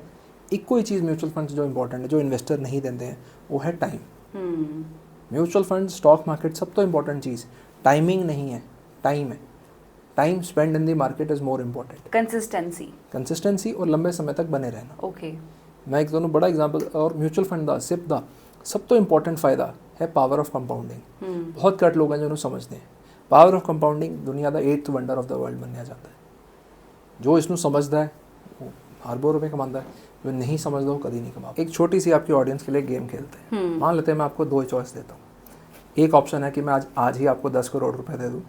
दूसरा ऑप्शन है मैं आज आपको 1 रुपया दूँ और हर दिन वो पैसा डबल करता जाऊँ 31वें दिन तक। आप क्या चूज़ करेंगे? 1 रुपया जो हर दिन डबल होगा 31 दिन तक, या 10 करोड़? आई वुड से वो 1 रुपया। 1 रुपया, है ना? यस। तो आपने बहुत वाइज चॉइस किया। मेजॉरिटी लोग 10 करोड़ करना पसंद करते। आप जानते हैं 31वें दिन में उस 1 रुपये की क्या वैल्यू बन जाएगी? I am not good with the maths, but I think बहुत ज़्यादा अगर मैं जाऊँगी तो 1 2 देन 2 दा 4 4 दा अगेन 16 एंड 16 तो बाद। हाँ जी, 31वें दिन वो 1 रुपया 107 करोड़ बन जाएगा। 30वें दिन उसकी वैल्यू होगी 50 करोड़ के करीब, 53 करोड़, और 31वें दिन 107 करोड़। ये पावर ऑफ कंपाउंडिंग है। और सेम चीज़ चलती है SIP ਦੇ ਵਿੱਚ। बिल्कुल। पावर ऑफ कंपाउंडिंग ਨੂੰ ਆਪਾਂ ਹਿੰਦੀ ਵਿੱਚ ਚੱਕਰਵਰਤੀ ਵਿਆਜ भी कहने हैं। ब्याज ਤੇ ब्याज कि जो मैं पैसा लगाया उस पैसे ਤੇ ਤਾਂ ਕਮਾ ਹੀ ਰਿਹਾ, ਪਰ ਜੋ ब्याज बन रहे ਉਸ ਤੇ ਵੀ ਕਮਾ। ਬਹੁਤ ਸਾਰੀ ਆਪਣੀ ਪੁਰਾਣੀ ਹਿੰਦੀ ਫਿਲਮਾਂ 'ਚ ਵੀ ਹੁੰਦਾ ਸੀ, ਮੂਲ ਆਏ ਨਾ ਆਏ, ब्याज ਜ਼ਰੂਰ ਆਣਾ ਚਾਹੀਦਾ। ਔਰ ਕਹਾਵਤਾਂ ਵੀ ਕਿੰਨੀਆਂ ਨੇ ਇਹਦੇ ਵਿੱਚ। ਤਾਂ ਪਾਵਰ ਕੰਪਾਊਂਡਿੰਗ ਕੋਈ ਨਈ ਚੀਜ਼ ਨਹੀਂ, ਅੱਜ ਨਹੀਂ ਆਈ, ਸਦੀਆਂ ਤੋਂ, ਪਰ ਲੋਕ ਭੁੱਲ ਜਾਂਦੇ। ਇਸ ਲਈ ਜੋ ਅੱਜ ਦਾ ਆਡੀਅנס ਹੈ ਉਹ ਜਾ ਕੇ 2-2 ਸਾਲ 'ਚ ਫੰਡ ਚੇਂਜ ਕਰਦਾ ਹੈ ਨਾ, ਉਹ ਸਮਝਦਾ ਹੀ ਨਹੀਂ ਹੈ। ਉਹ ਪਾਵਰ ਕੰਪਾਊਂਡਿੰਗ ਕਦੀ ਸੈੱਟ ਹੀ ਨਹੀਂ ਹੁੰਦੇ ਨੇ, ਉਹ ਡਿਸਰਪਟ ਕਰ ਦਿੰਦਾ ਆਪਣੀ investment journey. Power of compounding, ਜਿਵੇਂ ਮੈਂ ਤੁਹਾਨੂੰ ਕਿਹਾ ਕਿ 1 ਰੁਪਏ ਹਰ ਰੋਜ਼ ਡਬਲ ਹੋ ਰਿਹਾ, 8वें साल तक का सेटअप ही नहीं होती है। पावर ऑफ कंपाउंडिंग 8 साल तक चाहिए स्टार्ट होने ਲਈ, और 15वें साल बाद जाके पावर ऑफ कंपाउंडिंग जाके असली उस पिक्चर च आती है। 10-15 ਸਾਲ ਬਾਅਦ। ਅੱਛਾ, ਇਹਦੇ ਵਿੱਚ ਫਿਰ ਜੇ SIP ਦੇ ਵਿੱਚ ਆਪਾਂ ਇੱਕ ਲਿਮਿਟਡ ਜੀ ਅਮਾਉਂਟ ਪਾਉਣੀ ਆ ਤਾਂ ਮੈਨੂੰ ਲੱਗਦਾ ਫਿਰ ਇੱਕ ਔਖੇ ਹੋ ਕੇ ਪਾ ਦਿਓ, ਬਟ ਇੱਕ ਅੱਛੀ ਅਮਾਉਂਟ ਪਾਣੀ ਸ਼ੁਰੂ ਕਰ ਦਿਓ so that it can help you out. ਇਹ ਵੀ ਲੋਕਾਂ ਨੂੰ ਬਹੁਤ ਜ਼ਿਆਦਾ ਅਵੇਅਰਨੈਸ ਨਹੀਂ ਹੈ। ਮਿਊਚੁਅਲ ਫੰਡ ਦੇ ਵਿੱਚ ਇੱਕ ਛੋਟੀ SIP ਦਾ ਹੁਣ ਇੱਕ ਨਵਾਂ ਕਨਸੈਪਟ ਆਇਆ ਹੈ, ਤੁਸੀਂ 250 ਰੁਪਏ ਮਹੀਨਾ ਤੋਂ ਵੀ ਸਿਪ ਸ਼ੁਰੂ ਕਰ ਸਕਦੇ ਹੋ। ओके, तो म्यूचुअल फंड एक ऐसी चीज़ नहीं है जो हाई इनकम वाला ही अफोर्ड कर सकता है। इतने तक थोड़े घर खास होने वाला हाउस मेड भी अफोर्ड कर सकता है। मैं अपना काम कर रहा ना प्रभ जी, मेरे फैमिली ਦੇ ਵਿੱਚ ਮੇਰਾ ਡਰਾਈਵਰ, ਮੇਰੀ ਮੇਟਸ, ਮੈਂ ਸਭ ਨੂੰ ਸਮਝਾ ਕੇ ਉਹਨਾਂ ਦੀ ਸਿਪ ਸਟਾਰਟ ਕਰਾਈ। ਇੱਥੇ ਤੱਕ ਪਿੱਛੇ ਮੈਂ ਤਾਂ ਪਰਸਨਲ ਐਗਜ਼ਾਮਪਲ, ਮੇਰੇ ਘਰ ਇੱਕ ਪੇਂਟ ਕਰਨ ਵਾਲੇ ਆਏ ਸੀ। ਮੇਰਾ ਬਹੁਤ ਗੁੱਡ ਫਰੈਂਡ ਹੈ ਉਹਰੇ ਪਟਿਆਲੇ ਵਿੱਚ, ਅਭਿਸ਼ੇਕ, ਜੋ ਉਹਨਾਂ ਦਾ ਪੇਂਟ ਦਾ ਬਿਜ਼ਨਸ, ਉਹਨੇ ਪੇਂਟਰਸ ਭੇਜੇ। ਅਸੀਂ ਉਹਨਾਂ ਨੂੰ ਵੀ ਸਮਝਾ ਕੇ ਉਹਨਾਂ ਦੀ ਵੀ ਸਿਪ ਸ਼ੁਰੂ ਕਰਾਈ, ਜਿਨ੍ਹਾਂ ਨੂੰ ਹੁਣ 7-8 ਸਾਲ ਹੋ ਗਏ ਹੈ। ਮੈਂ ਤੁਹਾਨੂੰ ਦੱਸ ਨਹੀਂ ਸਕਦਾ, ਜਦ ਉਹਨਾਂ ਦਾ ਪਹਿਲਾ ਲੱਖ ਰੁਪਇਆ ਜੁੜਿਆ ਨਾ, ਛੋਟਾ ਛੋਟਾ 500 ਰੁਪਏ ਕਰਕੇ, ਉਹਨਾਂ ਦੀ ਇੰਨੀ ਹੈਪੀਨੈਸ ਸੀ लाइफ। कहते बाबू जी हमने कभी लाख रुपया नहीं देखा। तो चाहे पैसा छोटा हो चाहे पैसा बड़ा हो, सबके लिए वो उतनी खुशी लाता है। Very nice. 10,000 रुपये कमाने वाले के लिए 500 रुपये महीना भी उतना ही ज़रूरी है, और चाहे कोई 10 लाख कमाता हो उसके लिए शायद 50,000 महीना ज़रूरी हो, पर स्टार्टिंग सबको करनी चाहिए। ਕਿਉਂਕਿ ਸਰ ਇੱਕ ਹੋਰ ਚੀਜ਼ ਹੈ, ਮੇਰੀ ਗੱਲ ਸੁਣੋ, ਜਿਵੇਂ ਅਸੀਂ ਆਪਣੀ ਨਾਰਮਲ ਲਾਈਫ ਦੇ ਵਿੱਚ ਦੇਖੀਏ, ਜਿਹੜਾ ਬੰਦਾ 50,000 ਕਮਾ ਰਿਹਾ, ਉਹਨੇ ਆਪਣੇ ਖਰਚੇ ਇੰਨੇ ਵਧਾਏ ਹੋਏ ਆ ਕਿ ਉਹਦਾ ਵੀ 50,000 'ਚ ਖਰਚਾ ਹੋ ਰਿਹਾ, ਔਰ ਉਹ ਦੂਸਰੇ ਪਾਸੇ ਜਿਹੜਾ ਬੰਦਾ 10 ਕਮਾ ਰਿਹਾ 10,000 ਕਮਾ ਰਿਹਾ ਜਾਂ ਫਿਰ ਜਿਹੜਾ 90,000 ਕਮਾ ਰਿਹਾ, ਉਹਨਾਂ ਨੇ ਨਾ ਆਪਣੀ ਲਾਈਫ ਦੇ ਵਿੱਚ ਲਾਇਬਿਲਿਟੀਜ਼ ਇੰਨੀਆਂ ਕੁ ਵਧਾ ਲਈਆਂ ਹੋਈਆਂ ਨੇ ਕਿ ਉਹ ਪੈਸਾ ਆਉਂਦਾ ਆ ਤੇ ਜਾਂਦਾ ਆ। ਇਨਵੈਸਟਮੈਂਟ ਦੇ ਨਾਮ ਦੇ ਉੱਤੇ ਬਹੁਤ ਘੱਟ ਲੋਕ ਨੇ ਜਿਹੜੇ ਉਹਦੇ ਵਿੱਚ ਜਾਂਦੇ ਨੇ, ਹੈ ਨਾ। ਔਰ ਇਹੀ ਮੇਰਾ ਜੋ ਮੇਨ ਮੋਟਿਵ ਸੀਗਾ ਨਾ ਇਸ ਪੋਡਕਾਸਟ ਨੂੰ ਕਰਨ ਦਾ, ਮੇਰਾ ਮੋਟਿਵ ਇਹੀ ਸੀਗਾ ਆਪਣੇ ਵਾਸਤੇ ਵੀ। ਔਰ ਮੈਨੂੰ ਲੱਗੇ ਕਿ ਜਿਹੜੀਆਂ ਇਸ਼ੂਜ਼ ਨੂੰ ਮੈਂ ਫੇਸ ਕਰ ਰਹੀ ਹਾਂ, ਮੈਂ ਆਪਣੇ ਆਪ ਨੂੰ ਕਨਵਿੰਸ ਹੀ ਨਹੀਂ ਕਰ ਪਾ ਰਹੀ ਕਿ ਮੈਂ ਇਨਵੈਸਟ ਕਰਨਾ ਆ, ਮੈਂ ਇਸ ਪਾਸੇ ਜਾਣਾ ਆ। ਮੈਨੂੰ 3-4 ਸਾਲ ਹੋ ਗਏ ਮੈਂ ਪੜ੍ਹ ਰਹੀ ਹਾਂ, ਮਤਲਬ ਤੁਸੀਂ ਦੇਖ ਸਕਦੇ ਹੋ ਮੇਰੇ ਕੋਲ ਬੁੱਕ ਵੀ ਹੈ। ਮੈਂ ਦਾ ਇੰਟੈਲੀਜੈਂਟ ਇਨਵੈਸਟਰ ਮੰਗਵਾਈ ਆ, ਪੂਅਰ ਡੈਡ ਰਿਚ ਡੈਡ ਉਹ ਸ਼ੁਰੂ ਕੀਤੀ ਹੋਈ ਆ। ਮਤਲਬ I really want to know about it, but ਇੱਕ ਨਾ ਤੁਹਾਡੇ ਅੰਦਰ ਤੁਹਾਨੂੰ ਡਰ ਰਹਿੰਦਾ ਹਮੇਸ਼ਾ, ਐਂਡ ਦੈਟ ਇਜ਼ ਵਾਈ ਮੈਨੂੰ ਸੀਗਾ ਕਿ ਜੇ ਡਰ ਮੇਰੇ ਅੰਦਰ ਹੈ ਤਾਂ ਹੋ ਸਕਦਾ ਬਹੁਤ ਸਾਰੀ ਜਨਤਾ ਦੇ ਅੰਦਰ ਹੋਵੇ। ਤਾਂ ਬੈਟਰ ਇਹੀ ਤਰੀਕਾ ਰਹੇਗਾ if we can talk to the person who is having expertise in that particular field, है ना। Perfect advice. देखिए बहुत सारे लोगों को लगता है कि खुद पैसा लगा ले, जो मैं कहना DIY इन्वेस्टिंग इन्वेस्टर ਨੂੰ ਲੱਗਦਾ खुद लगा के मैं बहुत समझदारी ਦਾ ਕੰਮ ਹੈ। ਸਭ ਤੋਂ ਬੜੀ ਗਲਤੀ ਇਨਵੈਸਟਰ ਉੱਥੇ ਖੁਦ ਕਰਦਾ ਹੈ, ਕਿਉਂਕਿ ਜਦ ਮੈਂ ਖੁਦ ਲਗਾ ਰਿਹਾ ਮੈਨੂੰ ਇਹ ਕੌਣ ਸਮਝਾਏਗਾ ਕਿ ਕਿੰਨਾ ਲਗਾना है। यस ठीक है, मान लो मैं महीने ਦੇ 100 रुपए कमाना, मैंने सोचा चलो 2 रुपए महीना सिर्फ लगा देना, उस 2 रुपए ਨਾਲ क्या अचीव ਕਰਾਂਗਾ? ਕੁਝ ਵੀ ਨਹੀਂ। ठीक है, मान लो आज ਬੱਚਿਆਂ ਦੀ ਪੜ੍ਹਾਈ ਹੈ, मैं सोचदा कि मेरे बेटे ਨੂੰ मैंने 15 साल बाद 20 साल बाद कंप्यूटर इंजीनियरिंग या डॉक्टर कुछ भी बनाना है जो आज ਦੇ ਆਉਣ ਵਾਲੇ 20 साल बाद ਹੋਏਗਾ। ਅੱਜ ਦੀ ਡੇਟ 'ਚ ਇੱਕ ਡਾਕਟਰ ਬਣਾਉਣ ਦਾ ਖਰਚਾ ਤਕਰੀਬਨ 40-50 ਲੱਖ ਰੁਪਏ, ਆਉਣ ਵਾਲੇ 20 ਸਾਲ ਬਾਅਦ ਉਹ ਕਿੰਨਾ ਹੋਏਗਾ? ਇਨਫਲੇਸ਼ਨ ਉਸ 'ਤੇ ਕਿੰਨਾ ਇੰਪੈਕਟ ਕਰੇਗੀ? ਹੋ ਸਕਦਾ ਮੈਂ 50 ਲੱਖ, ਜੋ ਮੈਂ ਤੁਹਾਨੂੰ ਗੁੱਲਕ ਦਾ ਐਗਜ਼ਾਮਪਲ ਸਮਝਾਇਆ ਸੇਵਿੰਗ ਦਾ, ਮੈਂ ਤਾਂ 50 ਲੱਖ ਜੋੜਿਆ, 20 ਸਾਲ ਬਾਅਦ ਜਾ ਕੇ ਪਤਾ ਚੱਲਿਆ ਤਾਂ 5 ਕਰੋੜ ਚਾਹੀਦਾ, ਤਾਂ ਮੇਰੀ ਸੇਵਿੰਗ ਤਾਂ ਉਨੀ ਹੋਣੀ ਚਾਹੀਦੀ ਹੈ। ਮਿਊਚੁਅਲ ਫੰਡ ਜਿੰਨਾ ਮੈਂ ਕੀਤਾ ਸੀ ਉਸ ਨਾਲ 50 ਲੱਖ ਹੀ ਬਣਿਆ, ਪਰ ਮੈਨੂੰ ਬਾਅਦ 'ਚ ਪਤਾ ਚੱਲਿਆ ਮੇਰਾ ਬਾਕੀ ਪੈਸਾ ਤਾਂ FD 'ਚ ਹੀ ਬੜਾ ਸੜਦਾ ਰਹਿ ਗਿਆ, ਮੈਂ ਕੁਝ ਕੀਤਾ ਹੀ ਨਹੀਂ। ਰੀਅਲ ਏਸਟੇਟ ਲੈ ਲਈ ਸੀ, ਉਹ ਪਲਾਟ ਨਹੀਂ ਵਿਕ ਰਿਹਾ, ਤਾਂ ਬੱਚੇ ਨੂੰ ਕੀ ਪੜਾਵਾਂ? ਉੱਥੇ ਵੀ ਰਿਸਕ ਆ ਰੀਅਲ ਏਸਟੇਟ ਦੇ ਵਿੱਚ। ਬਿਲਕੁਲ ਇਹ ਲੋਕ ਨਹੀਂ ਸਮਝਦੇ ਕਿ ਤੁਸੀਂ ਰੀਅਲ ਏਸਟੇਟ ਹਰ ਚੀਜ਼ ਲਈ ਤਾਂ ਹਰ ਚੀਜ਼ ਨਹੀਂ ਬਣੀ ਨਾ। ਤਾਂ ਮਿਊਚੁਅਲ ਫੰਡ ਦੇ ਵਿੱਚ ਸਹੀ ਅਮਾਊਂਟ ਲਗਾਉਣਾ ਵੀ ਬਹੁਤ ਜ਼ਰੂਰੀ ਹੈ। ਇੱਕ ਅੱਛਾ ਸਲਾਹਕਾਰ ਤੁਹਾਡਾ ਸਮਝੇਗਾ, ਤੁਹਾਡੀ ਫਾਈਨੈਂਸ਼ੀਅਲ ਪ੍ਰੋਫਾਈਲ, ਤੁਹਾਡੀ ITR ਦੇਖੇਗਾ, ਤੁਹਾਨੂੰ ਸਮਝਾਏਗਾ ਕਿ ਜੇ ਤੁਸੀਂ 10 ਲੱਖ ਸਾਲ ਦਾ ਕਮਾਉਂਦੇ ਹੋ ਤਾਂ ਤਕਰੀਬਨ ਤੁਹਾਨੂੰ 3 ਤੋਂ 4 ਲੱਖ ਰੁਪਏ ਲਗਾਉਣਾ ਚਾਹੀਦਾ ਹੈ। ਇਹਦੇ ਵਿੱਚ ਗੂਗਲ 'ਤੇ ਬਹੁਤ ਸਾਰੇ ਰੂਲਸ ਵੀ ਮਿਲਦੇ हैं, बहुत सारे लोग हैं जो रूल्स ਨੂੰ फॉलो करते हैं कि 40% लगा दो। ये रूल्स ना ਪ੍ਰੈਕਟੀਕਲੀ ਪੋਸੀਬਲ ਨਹੀਂ ਹੁੰਦੇ। ਕਿਸੇ ਲਈ 40% ਹੋ ਸਕਦਾ ਹੈ, ਕਿਸੇ ਲਈ ਹੋ ਸਕਦਾ 10% ਹੀ ਹੋਵੇ, ਉਹਦੇ ਖਰਚੇ ਇੰਨੇ ਜ਼ਿਆਦਾ ਹੋਣ। ਇਹ ਇੰਡੀਵਿਜੂਅਲ ਟੂ ਇੰਡੀਵਿਜੂਅਲ ਵੇਰੀ ਕਰਦਾ। ਇਸੇ ਲਈ ਮੈंने ਕਿਹਾ ਪਰਸਨਲ ਫਾਈਨੈਂਸ, ਇਹਨੂੰ ਪਰਸਨਲ ਫਾਈਨੈਂਸ ਕਿਉਂ ਕਹਿੰਦੇ ਆ? It is very personal. ਪ੍ਰਭ ਜੀ ਦੀ ਫਾਈਨੈਂਸ਼ੀਅਲ ਪਲੈਨਿੰਗ ਤੇ ਅਮਿਤ ਖੰਨਾ ਦੀ ਫਾਈਨੈਂਸ਼ੀਅਲ ਪਲੈਨਿੰਗ ਸੇਮ ਹੋ ਹੀ ਨਹੀਂ ਸਕਦੀ, ਦੋਨਾਂ ਦੀ ਪਰਸਨਲ ਹੈ। ਤੁਸੀਂ ਮੇਰਾ ਆਪਣਾ ਪਰਸਨਲ ਫਾਈਨੈਂਸ਼ੀਅਲ ਪਲੈਨਿੰਗ ਮੈਂ ਖੁਦ ਨਹੀਂ ਕਰਦਾ। ਇਨਵੈਸਟਰ ਦਾ ਬਿਗੇਸਟ ਐਨੀਮੀ ਇਨਵੈਸਟਰ ਖੁਦ ਹੈ। ਓ ਮਾਈ ਗॉड, ਮੇਰੀ ਸਾਈਕੀ, ਮੇਰਾ ਬਿਹੇਵੀਅਰ, ਮੇਰੇ ਡਿਸੀਜਨਸ ਦੇ ਵਿੱਚ ਅੱਗੇ ਆ ਜਾਂਦਾ। ਪਰ ਅੱਛਾ ਐਡਵਾਈਜ਼ਰ ਤੁਹਾਨੂੰ ਸਮਝਾਏਗਾ। ਜਿਵੇਂ ਆਪਾਂ ਡਾਕਟਰ ਦੀ ਗੱਲ ਕਰਦੇ, ਮੈਂ ਬਿਮਾਰ ਬੰਦਾ, ਡਾਕਟਰ ਕਿਉਂ ਮੈਨੂੰ ਠੀਕ ਕਰੇਗਾ? ਕਿਉਂਕਿ ਡਾਕਟਰ ਮੈਨੂੰ ਗਲਤੀਆਂ ਕਰਨ ਤੋਂ ਰੋਕੇਗਾ। ਠੀਕ ਹੈ, ਫॉर एग्जांपल मैराथन रनिंग, ठीक है, हर कोई कहता है मैराथन दौड़ लो, पर मेरे लिए मेरी फिजिक में मैराथन दौड़ना प्रैक्टिकली शायद पॉसिबल नहीं है। मेरे लिए शायद फर्स्ट स्टेप डाइट ਤੇ ਜਾਣਾ ਤੇ ਗ੍ਰੈਜੂਅਲੀ ਆਪਣੇ ਆਪ ਨੂੰ ਇੰਪਰੋਵਾਈਜ਼ ਕਰਨਾ ਜ਼ਿਆਦਾ ਬੈਟਰ ਆਪਸ਼ਨ ਹੋ ਸਕਦੀ ਹੈ। ਇਹ ਮੈਨੂੰ ਮੇਰਾ ਡਾਕਟਰ ਹੀ ਸਮਝਾਏਗਾ ਨਾ। ਮੇਰਾ ਫਰੈਂਡ ਤਾਂ ਮੈਨੂੰ ਕਹਿ ਦੇਗਾ ਤੁਸੀਂ ਮੈਰਾਥਨ ਦੌੜਨਾ ਸ਼ੁਰੂ ਕਰ ਲਓ, ਫਰੈਂਡ ਵੀ ਕਹਿ ਦੇਗਾ, ਔਰ ਇਵਨ ਗੂਗਲ ਬਹੁਤ ਕੁਝ ਕਹਿ ਦੇਗਾ ਜੋ ਫਿਜ਼ੀਬਲ ਨਹੀਂ ਹੋਏਗਾ। ਉਹ ਮੇਰੇ ਨੀਡਸ ਤੇ ਇੰਪੈਕਟ ਕਰੇ, ਮੈਂ ਨਹੀਂ ਕਰ ਪਾਵਾਂ। ਇਟਸ ਬੈਟਰ ਕਿ ਮੈਂ ਉੱਥੇ ਆਪਣੀ ਜਦ ਹੈਲਥ ਦੀ ਗੱਲ ਆਉਂਦੀ ਹੈ ਤਾਂ ਮੈਂ ਡਾਕਟਰ ਦੀ ਸੁਣਾ, ਤੇ ਜੋ ਰਾਈਟਲੀ ਜੋ ਮੈंने ਕਿਹਾ ਸਿਪ ਦੀ ਅਮਾਊਂਟ ਕਿੰਨੀ ਲਗਾਣੀ ਹੈ, ਉਹ ਕੁਐਸਚਨ ਤੁਹਾਡੇ ਸੇਵਿੰਗਸ ਤੇ ਡਿਪੈਂਡ ਕਰਦਾ ਹੈ। ਤੁਸੀਂ 100 ਰੁਪਏ ਕਮਾਉਂਦੇ ਹੋ, ਵਾਰਨ ਬਫੇ ਤੁਸੀਂ ਬੁੱਕਸ ਦੀ ਐਗਜ਼ਾਮਪਲ ਕੀਤੀ ਨਾ, ਇੰਟੈਲੀਜੈਂਟ ਇਨਵੈਸਟਰ, ਇਸ ਵਾਰਨ ਬਫੇ ਦੇ ਬਾਰੇ ਵੀ ਜ਼ਿਕਰ ਹੈ। Warren Buffett is my inspiration source, ਮੈਂ ਉਹਨੂੰ ਬਹੁਤ ਫੋਲੋ ਕਰਦਾ। ਉਹ ਇੱਕ ਬਹੁਤ ਅੱਛੀ ਗੱਲ ਕਹਿੰਦੇ ਹੈ, don't invest what is left after spending, okay, spend what is left after investing. यानी कि ਜੇ ਮੈਂ 100 ਰੁਪਏ ਕਮਾਏ ਹੈ, 70 ਰੁਪਏ ਖਰਚਣ ਦੇ ਬਾਅਦ 30 ਰੁਪਏ ਨਾ ਲਗਾਵਾਂ, ਪਹਿਲਾਂ 100 ਰੁਪਏ ਚੋਂ 60 ਰੁਪਏ ਇਨਵੈਸਟ ਕਰਾਂ, ਜੋ 40 ਬਚੇ ਨੇ ਉਸ 'ਚ ਘਰ ਚਲਾਵਾਂ। Very nice. इफ वेल्दी बनना है तो यही प्रिंसिपल फॉलो करना पड़ेगा, पर ये बहुत घट लोग फॉलो कर पाने, इसलिए वेल्थ ਦੇ ਵਿੱਚ ਡਿਫਰੈਂਸ ਆ ਜਾਂਦਾ ਹੈ। ਇਹਨਾਂ ਹੁਣ ਆਪਾਂ ਇੱਕ ਅਲੱਗ ਪੈਰਾਮੀਟਰ ਤੇ ਗੱਲ ਕਰਾਂਗੇ, ਇੱਕ ਵੈਲਥ ਨੂੰ ਬਣਾਉਣ ਬਾਰੇ ਵੀ ਗੱਲ ਕਰਾਂਗੇ, ਬਟ ਉਸ ਤੋਂ ਪਹਿਲਾਂ ਨਾ ਮੈਂ ਇੱਕ ਹੋਰ ਚੀਜ਼ ਬਾਰੇ ਗੱਲ ਕਰਨਾ ਚਾਹੁੰਦੀ ਹਾਂ ਕਿ ਕਹਿੰਦੇ ਨੇ ਨਾ ਕਿ ਪੈਸਾ ਕਮਾਉਣਾ ਬਹੁਤ ਸੌਖਾ ਆ, ਪੈਸਾ ਸੇਵ ਕਰਨਾ ਤੇ ਪੈਸਾ ਇਨਵੈਸਟ ਕਰਨਾ ਬਹੁਤ ਜ਼ਿਆਦਾ ਔਖਾ, ਜੋ ਆਪਾਂ ਆਲਰੇਡੀ ਗੱਲ ਕਰ ਚੁੱਕੇ ਹਾਂ। ਬਹੁਤ ਸਾਰੇ ਇਹੋ ਜਿਹੇ ਐਗਜ਼ਾਮਪਲਸ ਵੀ ਨੇ ਸੋਸਾਇਟੀ ਦੇ ਵਿੱਚ ਜਿਨ੍ਹਾਂ ਨੇ ਰਾਤੋਂ ਰਾਤ ਬਹੁਤ ਸਾਰਾ ਪੈਸਾ ਕਮਾਇਆ, ਜਿਵੇਂ ਲੋਟਰੀ ਵਾਲੇ ਵੀ ਹੁੰਦੇ ਨੇ, ਹੈ ਨਾ। ਆਪਾਂ ਨੂੰ ਕੋਈ ਪੁੱਛੇ ਕਿ ਤੁਹਾਡੇ ਕੋਲ ਜੇ ਇੰਨਾ ਪੈਸਾ ਆ ਜਾਏ ਤੁਸੀਂ ਕੀ ਕਰੋਗੇ, ਤਾਂ ਸਭ ਤੋਂ ਪਹਿਲਾਂ ਸਭ ਦਾ ਹੀ ਹੁੰਦਾ ਮੈਂ ਏਡੀ ਵੱਡੀ ਕੋਠੀ ਲਵਾਂਗਾ, ਮੈਂ ਕਾਰ ਲਵਾਂਗਾ, ਇਹ ਉਹ। ਮਤਲਬ again we are working, we are planning for the liabilities, not for the assets, ਹੈ ਨਾ। ਇਦਾਂ ਦੀਆਂ ਐਗਜ਼ਾਮਪਲਸ ਦੇ ਵਿੱਚੋਂ ਸਭ ਤੋਂ ਵੱਡੀ example I think we can talk about the person ਜਿਹੜਾ KBC ਦੇ ਵਿੱਚ ਸਭ ਤੋਂ ਪਹਿਲਾਂ ਕਰੋੜਪਤੀ ਬਣਿਆ ਸੀ, ਹੈ ਨਾ।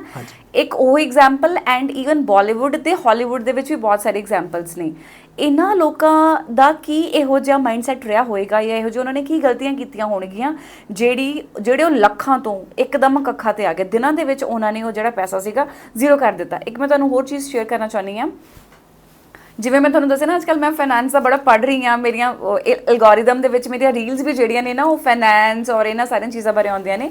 ਤਾਂ ਉਹਦੇ ਵਿੱਚ ਨਾ ਇੱਕ ਸਟੋਰੀ ਸੀਗੀ, ਸਟੋਰੀ ਦੇ ਵਿੱਚ ਕੀ ਸੀਗਾ ਕਿ ਇੱਕ ਪਰਸਨ ਨੂੰ ਰਾਤੋਂ ਰਾਤ ਬਹੁਤ ਅੱਛੀ ਇਨਕਮ ਦੇ ਨਾਲ, ਮਤਲਬ ਲੈਟਸ ਸਪੋਜ਼ ਕਿ ਲੱਖ ਹੋ ਗਿਆ, ਉਹਨੂੰ ਬਹੁਤ ਅੱਛਾ ਪੈਸਾ ਮਿਲ ਗਿਆ। ਜਦੋਂ ਪੈਸਾ ਮਿਲਿਆ ਤਾਂ ਉਹਦਾ ਪਹਿਲਾ ਸੀਗਾ US ਦੀ ਕਹਾਣੀ ਹੈ, ਐਂਡ ਇਟਸ ਰੀਅਲ ਵਨ, ਮੈਂ ਸਰਚ ਕਰਕੇ ਜ਼ਰੂਰ ਨਾਮ ਕੋਟ ਕਰ ਦਾਂਗੀ। ਉਹਦੇ ਵਿੱਚ ਉਹਨਾਂ ਨੇ ਕੀ ਕੀਤਾ ਕਿ ਯਾਟ ਲੈ ਲਿਆ, ਬਹੁਤ ਵੱਡਾ ਮਤਲਬ ਘਰ ਲੈ ਲਿਆ, ਹਰ ਇੱਕ ਚੀਜ਼ ਉਸ ਤਰੀਕੇ ਨਾਲ ਕਰ ਲਈ, ਐਂਡ ਫਰੈਂਡਸ ਦੇ ਕਹੇ ਤੇ ਬਹੁਤ ਸਾਰੀਆਂ ਥਾਵਾਂ ਦੇ ਉੱਤੇ ਇਨਵੈਸਟਮੈਂਟ ਕਰ ਲਈ। ਉਹ ਬੰਦਾ ਜਿਹੜਾ ਕੁਝ ਸਾਲ ਪਹਿਲਾਂ ਜੋ ਰੋਟੀ ਦੇ ਲਈ ਵੀ ਮੁਹਤਾਜ ਸੀਗਾ, ਕੁਝ ਸਾਲਾਂ ਬਾਅਦ ਪੈਸੇ ਕਮਾਉਣ ਤੋਂ ਬਾਅਦ ਉਸੇ ਸਿਚੁਏਸ਼ਨ ਤੇ ਵਾਪਸ ਪਹੁੰਚ ਗਿਆ। ਔਰ ਉਹੀ ਸਿਚੁਏਸ਼ਨ ਇਹ ਆਪਣੀ KBC ਵਾਲੀ ਸੁਸ਼ੀਲ ਕੁਮਾਰ ਦੀ, ਐਂਡ ਹੋਰ ਵੀ ਬਹੁਤ ਸਾਰੇ ਐਗਜ਼ਾਮਪਲਸ ਨੇ। ਕਈਆਂ ਨੂੰ ਮਿਲਦਾ ਹੋਏਗਾ, ਲੋਟਰੀ ਲੱਗਦੀ ਹੋਏਗੀ, ਤਾਂ ਕੀ ਇਹੋ ਜਿਹੇ ਸਿਨੈਰੀਓਜ਼ ਬਣਦੇ ਨੇ ਜਿਹਦੇ ਵਿੱਚ ਇਹ ਚੀਜ਼ਾਂ ਕੰਸੀਕੁਐਂਸਿਸ ਮਤਲਬ ਬਣਦੇ ਨੇ? ਤੁਸੀਂ ਬਹੁਤ ਅੱਛਾ ਸਵਾਲ ਪੁੱਛਿਆ। ਇਸ ਦਾ ਆਨਸਰ ਮੈਂ ਤੁਹਾਨੂੰ ਦੱਸਦਾ। ਤੁਸੀਂ ਸਟਾਰਟਿੰਗ 'ਚ ਕਿਹਾ ਕਿ ਪੈਸਾ ਕਮਾਉਣਾ ਬਹੁਤ ਆਸਾਨ ਹੈ। ਹਰ ਕਿਸੇ ਦਾ ਫੋਕਸ ਨਾ ਪੈਸਾ ਕਮਾਉਣ 'ਤੇ ਹੈ। ਇਹ ਫੋਕਸ ਨਹੀਂ ਕਿ ਮੇਰਾ ਪੈਸਾ ਮੇਰੇ ਲਈ ਕੀ ਕਮਾਏਗਾ। ਇਹ ਬਹੁਤ ਜ਼ਰੂਰੀ ਹੈ ਸੋਚਣਾ। ਦੂਸਰਾ, ਪ੍ਰੋਪਰ ਪਲੈਨਿੰਗ ਨਹੀਂ ਕਰਦੇ ਲੋਕ। ਜਿਵੇਂ ਕੋਈ ਸੁਸ਼ੀਲ ਜੀ ਦਾ ਲੈਤਾ, ਕੋਈ ਵੀ ਸੈਲੀਬ੍ਰਿਟੀ ਦੀ, ਆਪਾਂ ਗਲੋਬਲੀ ਬਹੁਤ ਸਾਰੇ ਸੈਲੀਬ੍ਰਿटीज़ हैं जो फाइनेंशियली बैंकक्रप्ट हो गए, गलत इन्वेस्टमेंट डिसीजंस लेते, खर्चे करते। ਅੱਜ ना सोसाइटी ਨੂੰ ਸਭ ਤੋਂ ਬੜਾ ਜੋ ਬਰਡਨ ਹੈ ਪ੍ਰਭ ਜੀ, ਜੋ ਅੱਜ ਤੋਂ 15-20 ਸਾਲ ਪਹਿਲਾਂ नहीं ਸੀਗਾ, पीयर प्रेशर स्पेंडिंग बहुत बड़ा एक बर्डन है। हाँ जी, मेरे दोस्त ने iPhone 16 ले लिया, मैं भी लेना है, चाहे मेरे बजट चाहे चाहे ना आए, पर मैं ज़रूर लेना, ज़रूर लवांगा। सही कह रहे हो। अगले साल नया मॉडल आ गया, मैं ज़रूर लेना। AC लगे सीगा, हर कमरे 'ਚ लगाना है। मैं ਇੱਥੇ ਤੱਕ ਕਈ ਲੋਕ ਦੇਖਿਆ ਲੋਕ ਕਿਚਨ 'ਚ ਵੀ 에ਅਰ ਕੰਡੀਸ਼ਨ ਲਗਾ ਰਹੇ।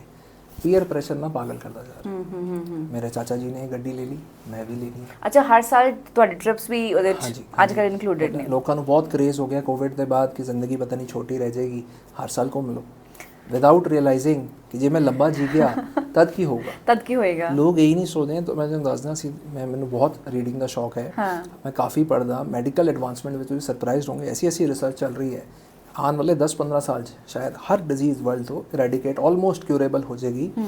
हो सकता है कि वो दिन आए कि लोग 100, 125, 150 साल तक जिए। अच्छा, रिटायरमेंट एज तो नॉर्मली 58-60 है। इमेजिन करो कि एक पर्सन 100 साल तक जी गया या 120 तक जी गया, उसके खर्चे कौन बियर करेगा।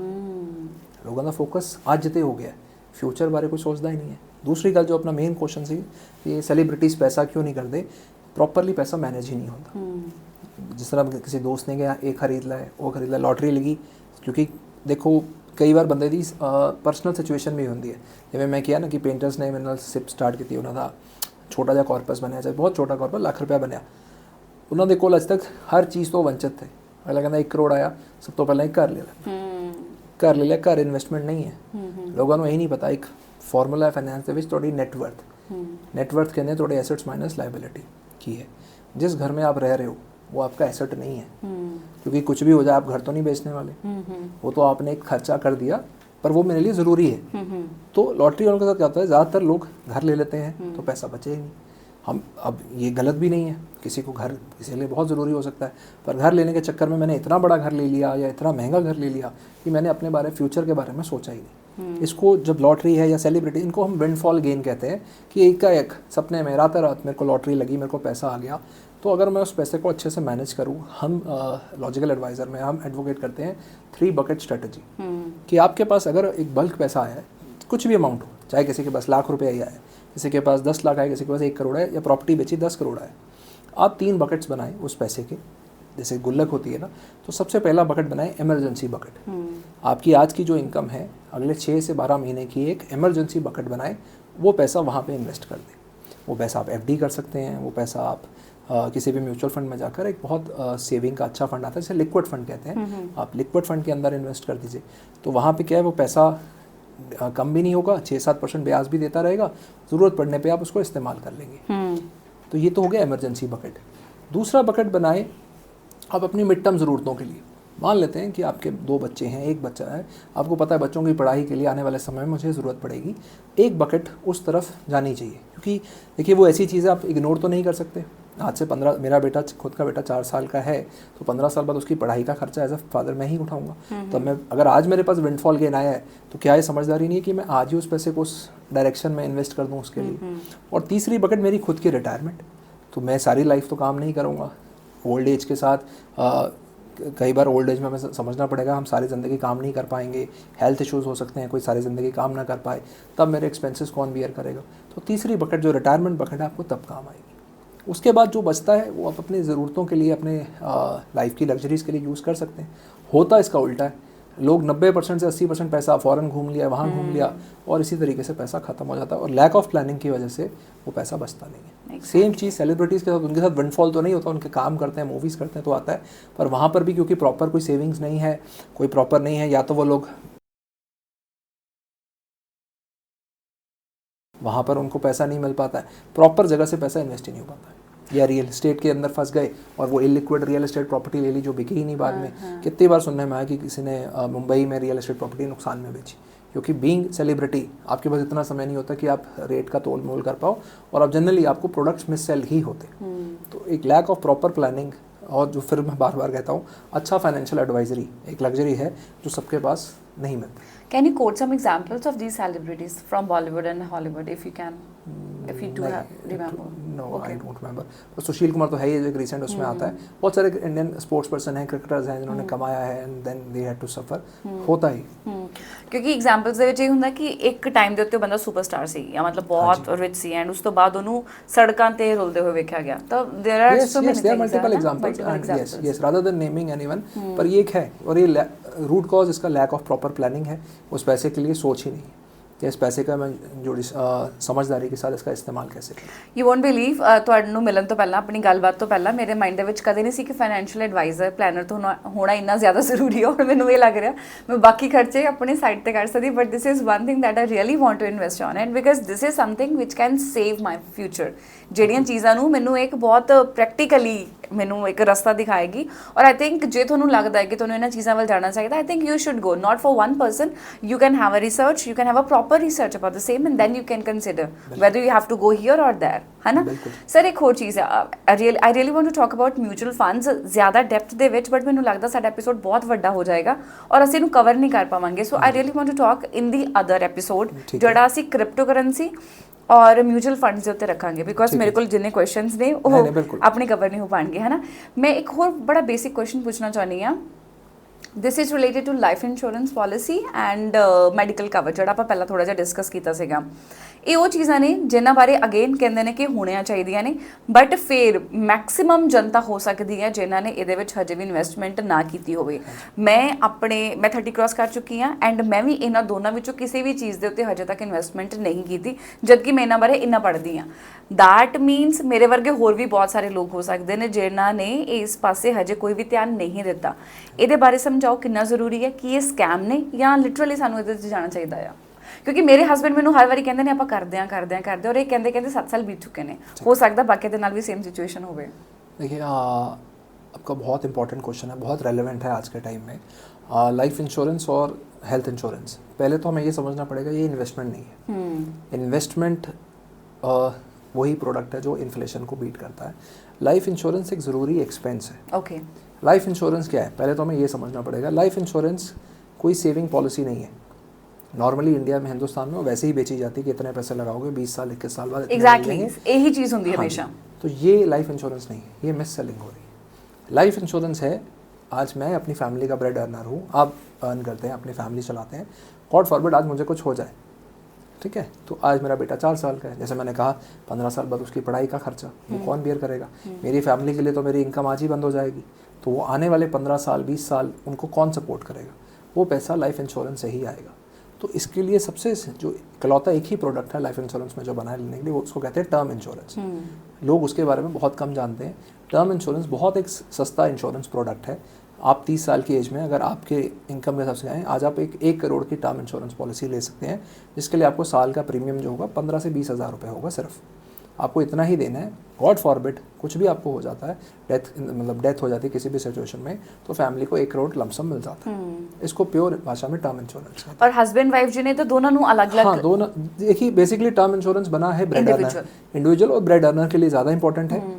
मान लेते हैं एक हस्बैंड है, वाइफ हाउस वाइफ है, इंश्योरेंस का क्लॉज है वो आपकी 3 साल की ITR देख के फिर आपको देते हैं। तो अर्निंग मेंबर के लिए ही term insurance as a product बना है। पर नॉर्मली इसको लेने की बजाय लोग इंश्योरेंस के छोटे छोटे स्कीमें ले लेते हैं, लाख रुपए प्रीमियम साल का, 2 लाख 5 लाख, वहाँ फंस जाते हैं विदाउट रियलाइजिंग कि अगर आज मैंने 10 लाख की पॉलिसी करा भी ली, आज मेरी फैमिली को मेरी डेथ के बाद 10 लाख मिल भी जाएगा, उससे उनको कोई भला होने ही नहीं वाला। वो 10 लाख तो मेरे 2-3 महीने में खत्म हो जाएगा, क्योंकि मेरी मंथली इनकम से भी वो कम है। तो आपको इसका एक थंब रूल है, आप टर्म इंश्योरेंस भी कितना ले, जितनी आपकी मंथली इनकम है, एनुअल इनकम है सॉरी, उसकी अगले 20 साल की टर्म इंश्योरेंस आपको जरूर लेनी चाहिए। ओके। तो अगर कोई साल का 10 लाख कमाता है, उसको 2 करोड़ का टर्म इंश्योरेंस आराम से मिल जाएगा, उसको 2 करोड़ का लेना चाहिए। इसका देखिए एक ही प्रिंसिपल है कि अगर आज मेरी डेथ होती है, अगले 20 साल तक के लिए मैं पैसा फैमिली के लिए छोड़ जाऊँ, ठीक है। तो टर्म इंश्योरेंस आज जैसे जो भी आपका ऑडियंस है, जिसको इनकम आनी शुरू हो गई, पहली सैलरी मिलनी शुरू हो गई, उसको तुरंत अपनी पहली ITR फाइल होते ही टर्म इंश्योरेंस ले लेना चाहिए,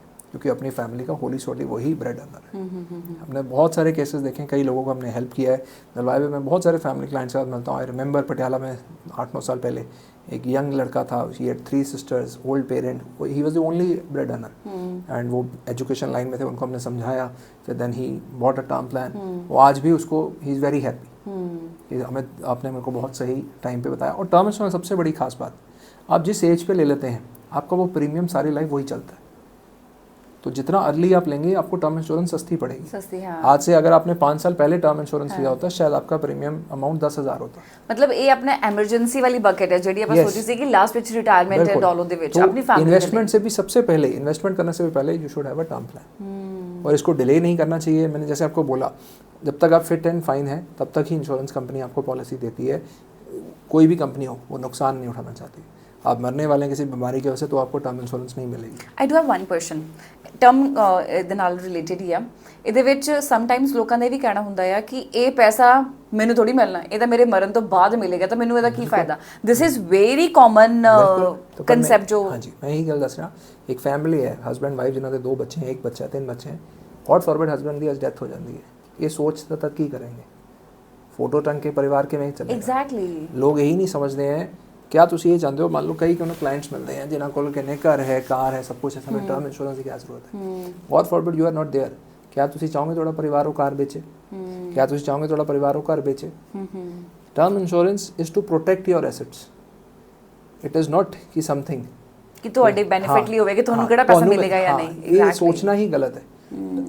दुनिया ਦੇ ਵਿੱਚ ਇੰਡੀਆ ਇਕਲੌਤਾ है, क्योंकि I remember my days with insurance companies ਨੂੰ भी ये पता है जब तक ਅਸੀਂ ਨਾ ਲੋਕਾਂ ਨੂੰ ਰਿਸਕ ਦੱਸ ਕੇ ਪਾਲਿਸੀ ਵੇਚਾਂਗੇ, ਲੋग लेंगे नहीं, लोग डरते हैं।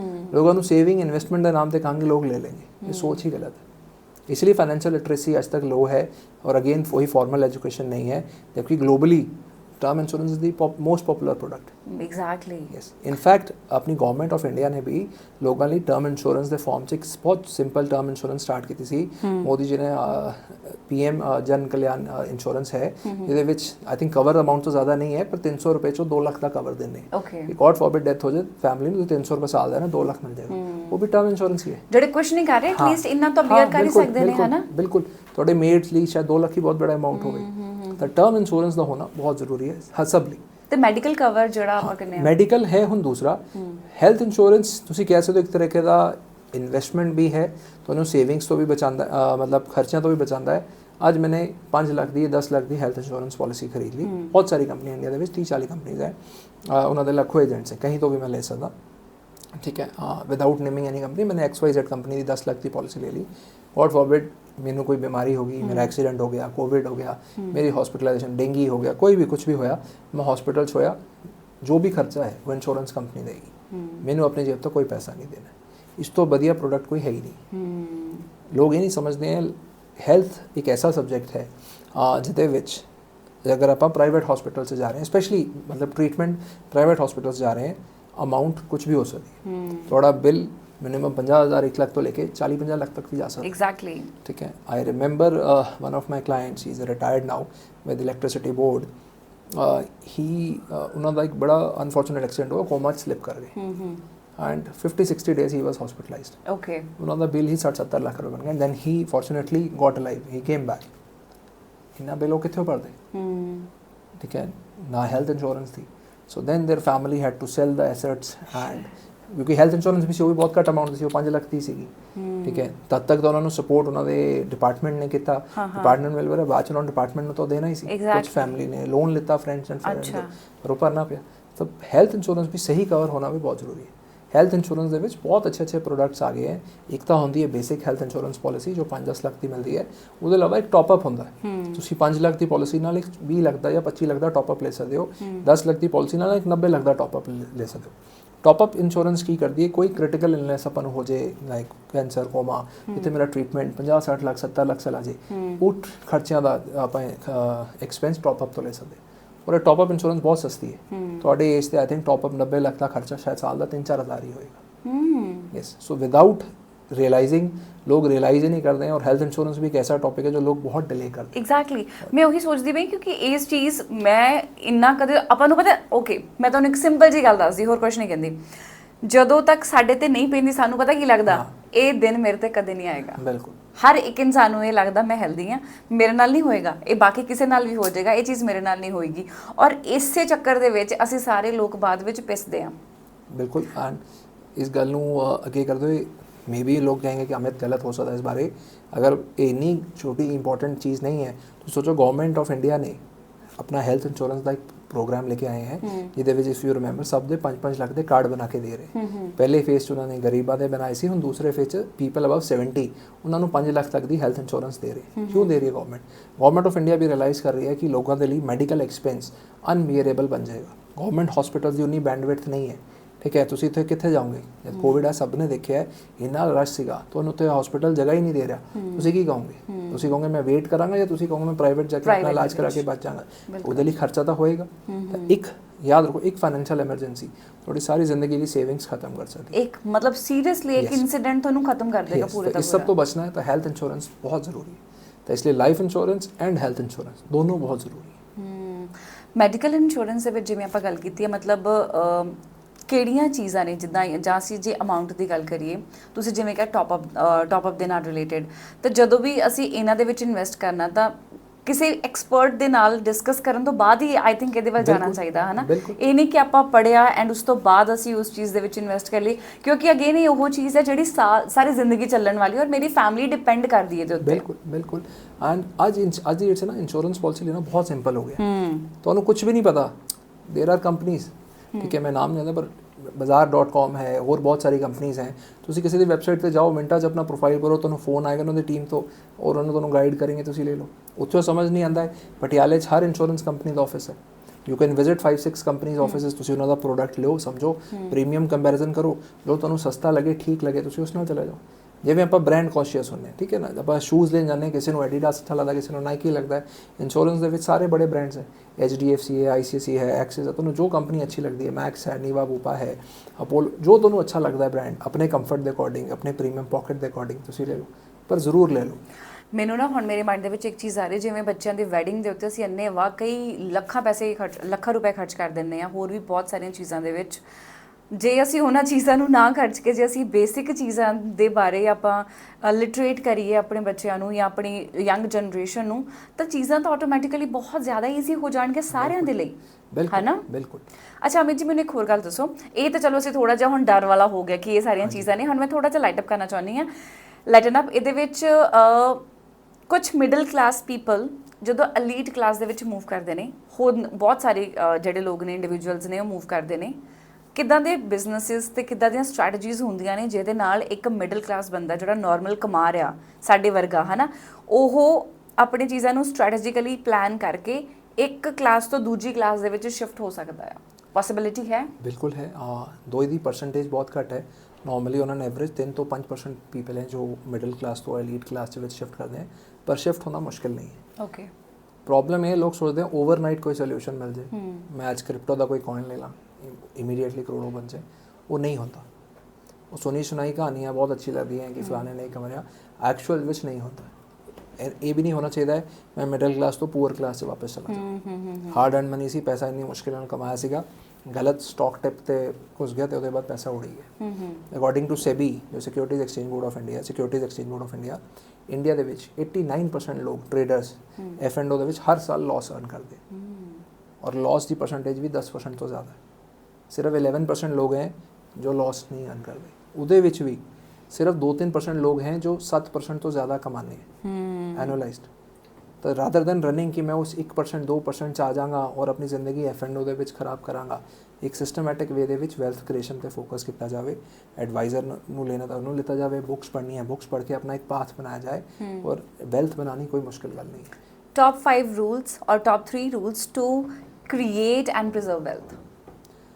ਸਭ ਤੋਂ ਪਹਿਲਾ ਰੂਲ ਤਾਂ ਇਹ ਹੈ ਇਨਕਮ ਕਮਾਣੀ ਤਾਂ ਜ਼ਰੂਰੀ ਹੈ ਹੀ ਹੈ, ਪਰ अपने पैसे ਨੂੰ भी अर्निंग ਤੇ ਲਗਾਉਣਾ ਬਹੁਤ ਜ਼ਰੂਰੀ ਹੈ।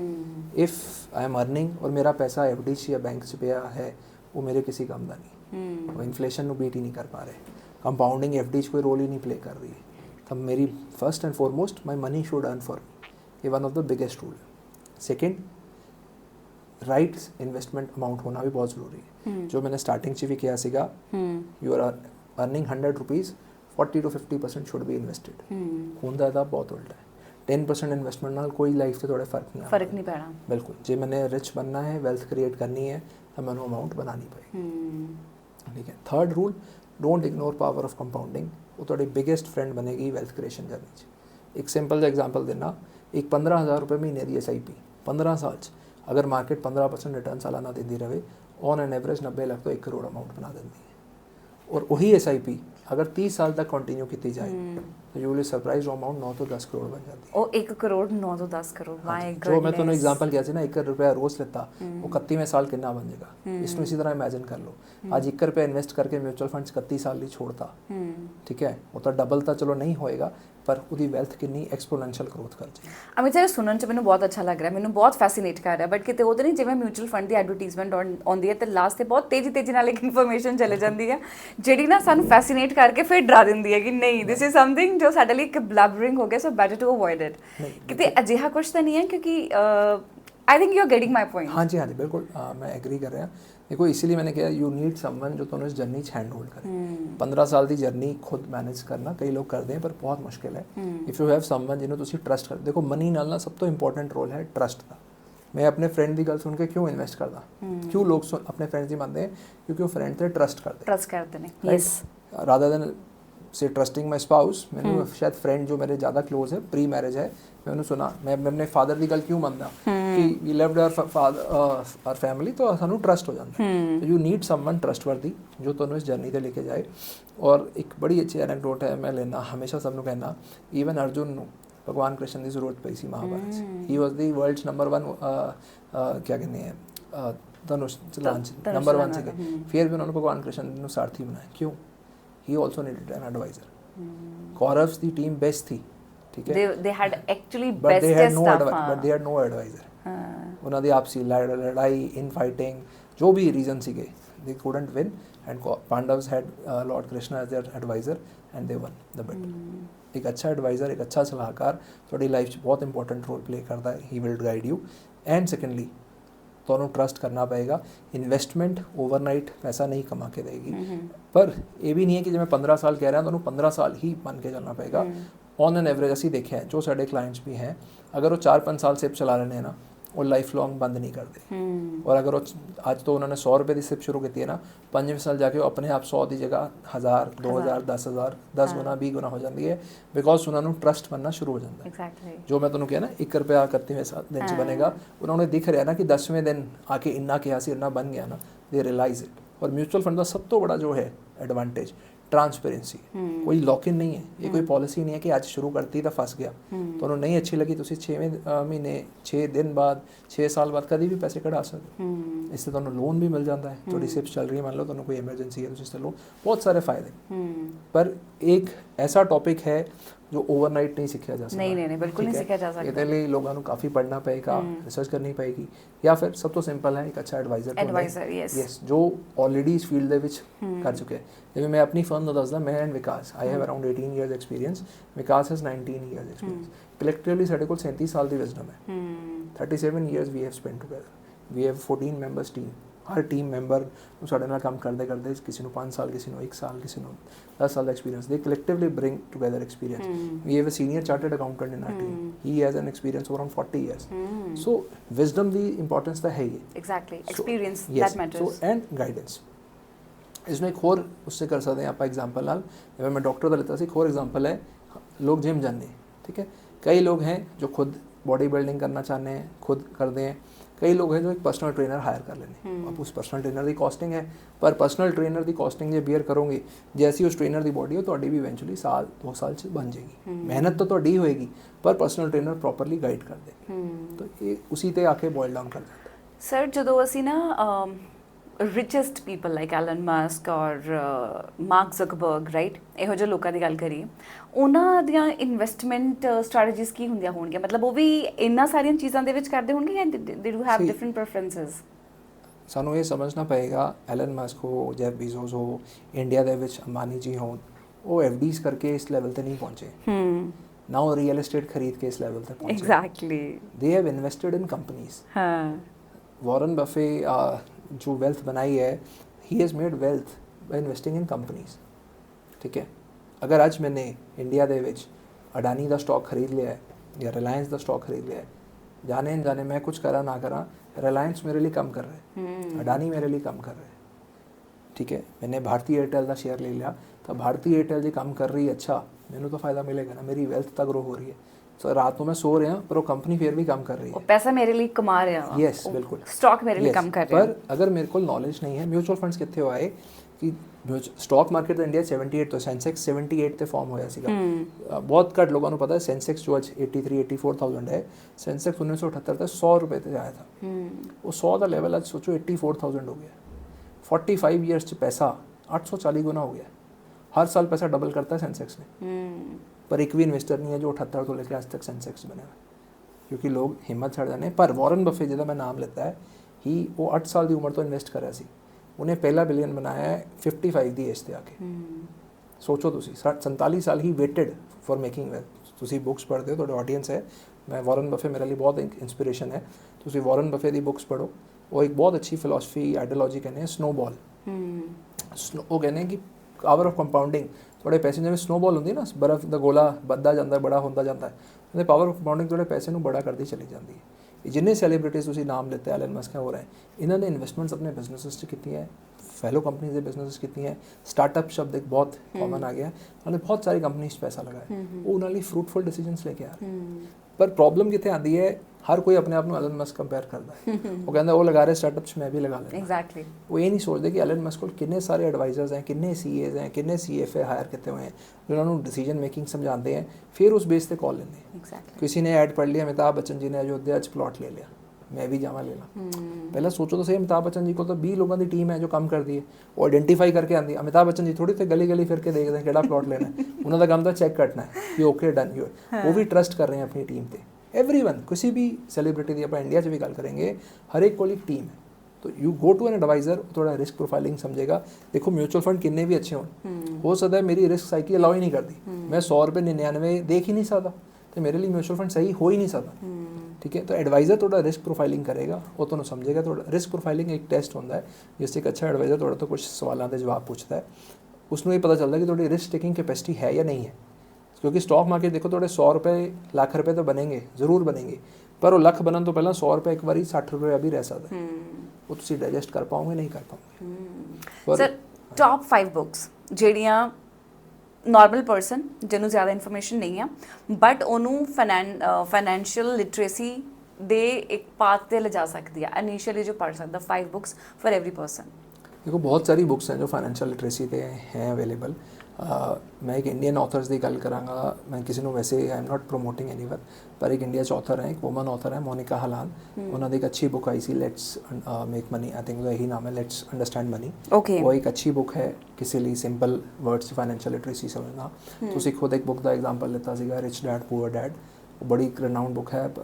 ਜੋ ਸ਼ਰੋਤਾ ਇੰਗਲਿਸ਼ ਨਹੀਂ ਸਮਝਦੇ, आई थिंक ਉਹ ਹਿੰਦੀ ਜਾਂ ਪੰਜਾਬੀ, ਹਿੰਦੀ 'ਚ ਵੀ ਸ਼ਾਇਦ ਅਵੇਲੇਬਲ ਆਰਾਮ ਨਾਲ ਅਵੇਲੇਬਲ, ਤੁਸੀਂ YouTube ਤੇ ਸੁਣ ਵੀ ਸਕਦੇ ਹੋ ਇਫ ਯੂ ਵਾਂਟ। ਬਿਲਕੁਲ ਬਿਲकुल, तो ਉਹ ਵੀ बुक है। ਵਾਰਨ ਬਫੇ ਦੇ ਉੱਤੇ ਬਹੁਤ ਸਾਰੀ ਬੁੱਕਸ ਅਵੇਲੇਬਲ ਹੈ। ਵਾਰਨ ਬਫੇ ਦੀ ਸਨੋਬॉल, ਪਰ ਡਿਪੈਂਡ ਕਰਦਾ ਕਿ ਅੱਜ ਕੱਲ੍ਹ ਪ੍ਰੋਬਲਮ ਪ੍ਰਭਜੀ ਕਿਆ ਆ ਰਹੀ ਹੈ ਨਾ, ਲੋਕਾਂ 'ਚ ਪੇਸ਼ੈਂਸ ਹੀ ਨਹੀਂ ਹੈ।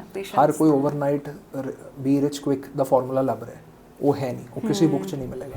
ਮੋਨਿਕਾ ਹਲਾਲ ਜੀ ਨੇ ਵੀ ਉਹੀ ਗੱਲ ਕਰਨੀ ਹੈ ਜੋ ਮੈਂ ਇਸ ਪੂਰੇ ਤੁਹਾਡੇ ਡਿਸਕਸ਼ਨਸ ਤੁਹਾਡੇ ਨਾਲ ਡਿਸਕਸ ਕੀਤਾ ਹੈ। ਉਹ ਲੋਕਾਂ 'ਚ ਪੇਸ਼ੈਂਸ ਨਹੀਂ ਹੈ। ਅੱਜ ਦਾ ਯੂਥ ਚਾਹੁੰਦਾ ਕਿ ਓਵਰਨਾਈਟ ਬਣਾ ਐਸਾ ਕੋਈ ਮਲਟੀ ਬੈਗਰ ਸਟਾਕ ਮਿਲ ਜੇ जिस पैसा लगाओ तो रातों रात, और कभी हो नहीं सकता, नहीं हो सकता है हो जाए। बहुत सारे स्टॉक्स हैं, ठीक है, रिलायंस पावर, मतलब लेट्स नॉट टेक एग्जांपल, पर बहुत सारी कंपनीज हैं जो 2-2 रुपए की 1 रुपए की सीखी, आज 100 रुपए तक पहुँच गए। लोग कहेंगे मैं तो बहुत वो ना प्योर लक है। सही टाइम ते थोड़ी कॉन्शियस ने तुहानू या थोड़े दोस्त ने टिप दी, तुसी बटन दबा के खरीद लिया और वो बन गया। पर उस 'ਚ भी समझने वाली गल है, जब आप टिप्स ਤੇ ਇਨਵੈਸਟ ਕਰਦੇ ਹਾਂ ਅਸੀਂ ਕਿੰਨਾ ਪੈਸਾ ਇਨਵੈਸਟ ਕਰਾਂਗੇ। ਤੁਹਾਨੂੰ ਕਿਸੇ ਨੇ ਕਿਹਾ ਅਗਰ ਤੁਹਾਡੀ ਪੂਰੀ ਵੈਲਥ ਮੰਨ ਲਓ 50 ਲੱਖ ਹੈ, ਕਿਆ ਤੁਸੀਂ 50 ਦਾ 50 ਲੱਖ ਲਗਾਓਗੇ? ਤੁਸੀਂ ਸ਼ਾਇਦ 50,000 ਲਗਾ ਦੋਗੇ। ਉਹ 50,000 ਜੇ 5 ਲੱਖ ਬਣ ਵੀ ਗਿਆ, ਤੁਹਾਡੀ ਵੈਲਥ ਦਾ 10% ਹੀ ਹੈ ਨਾ, ਉਹ ਤੁਹਾਡੀ ਜ਼ਿੰਦਗੀ ਨਹੀਂ ਬਦਲਣ ਵਾਲਾ। ਇੰਪੋਰਟੈਂਟ ਇਹ ਹੈ ਕਿ ਪੂਰਾ 50 ਲੱਖ ਕਿਸ ਤਰ੍ਹਾਂ ਸੋਚ ਸਮਝ ਕੇ ਲਗਾਇਆ ਜਾਏ, ਉਸ 'ਤੇ ਰਿਸਕ ਵੀ ਨਾ ਲਿੱਤਾ ਜਾਵੇ ਜ਼ਿਆਦਾ। 50 ਲੱਖ ਦੀ ਵੈਲਿਊ ਇਹ ਵੀ ਨਾ ਹੋਵੇ ਉਹ 25 ਲੱਖ ਰਹਿ ਜਾਏ, ਪਰ ਉਹ 50 ਲੱਖ ਹਰ ਸਾਲ 10-12% ਗਰੋ ਵੀ ਕਰਦਾ ਜਾਏ, ਮੇਰੀ ਵੈਲਥ ਵੱਧਦੀ ਜਾਏ। ਕੋਈ ਇਹੋ ਜਿਹੀ ਬੁੱਕ ਹੈ ਜਿਹਨੇ ਤੁਹਾਡੀ ਲਾਈਫ ਚੇਂਜ ਕੀਤੀ ਹੋਵੇ, ਪਰਸਪੈਕਟਿਵਸ ਚੇਂਜ ਕੀਤੇ ਹੋਣ, ਤੁਹਾਨੂੰ ਪੜ੍ਹ ਕੇ ਲੱਗਿਆ ਹੋਵੇ ਕਿ wow this is one of the best book about finances that I have red ever?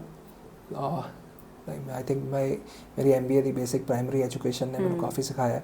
And books ਮੈਂ ਹਜ਼ਾਰਾਂ ਤੋਂ ਜ਼ਿਆਦਾ ਬੁੱਕਸ ਪੜ੍ਹੀਆਂ। ਆਲਮੋਸਟ ਦੇਖੋ ਸਾਰੀ ਬੁੱਕਸ ਦੀ ਨਾ ਨਟਸ਼ੈਲ ਗੱਲ ਉੱਥੇ ਹੀ ਆ ਜਾਂਦੀ ਹੈ।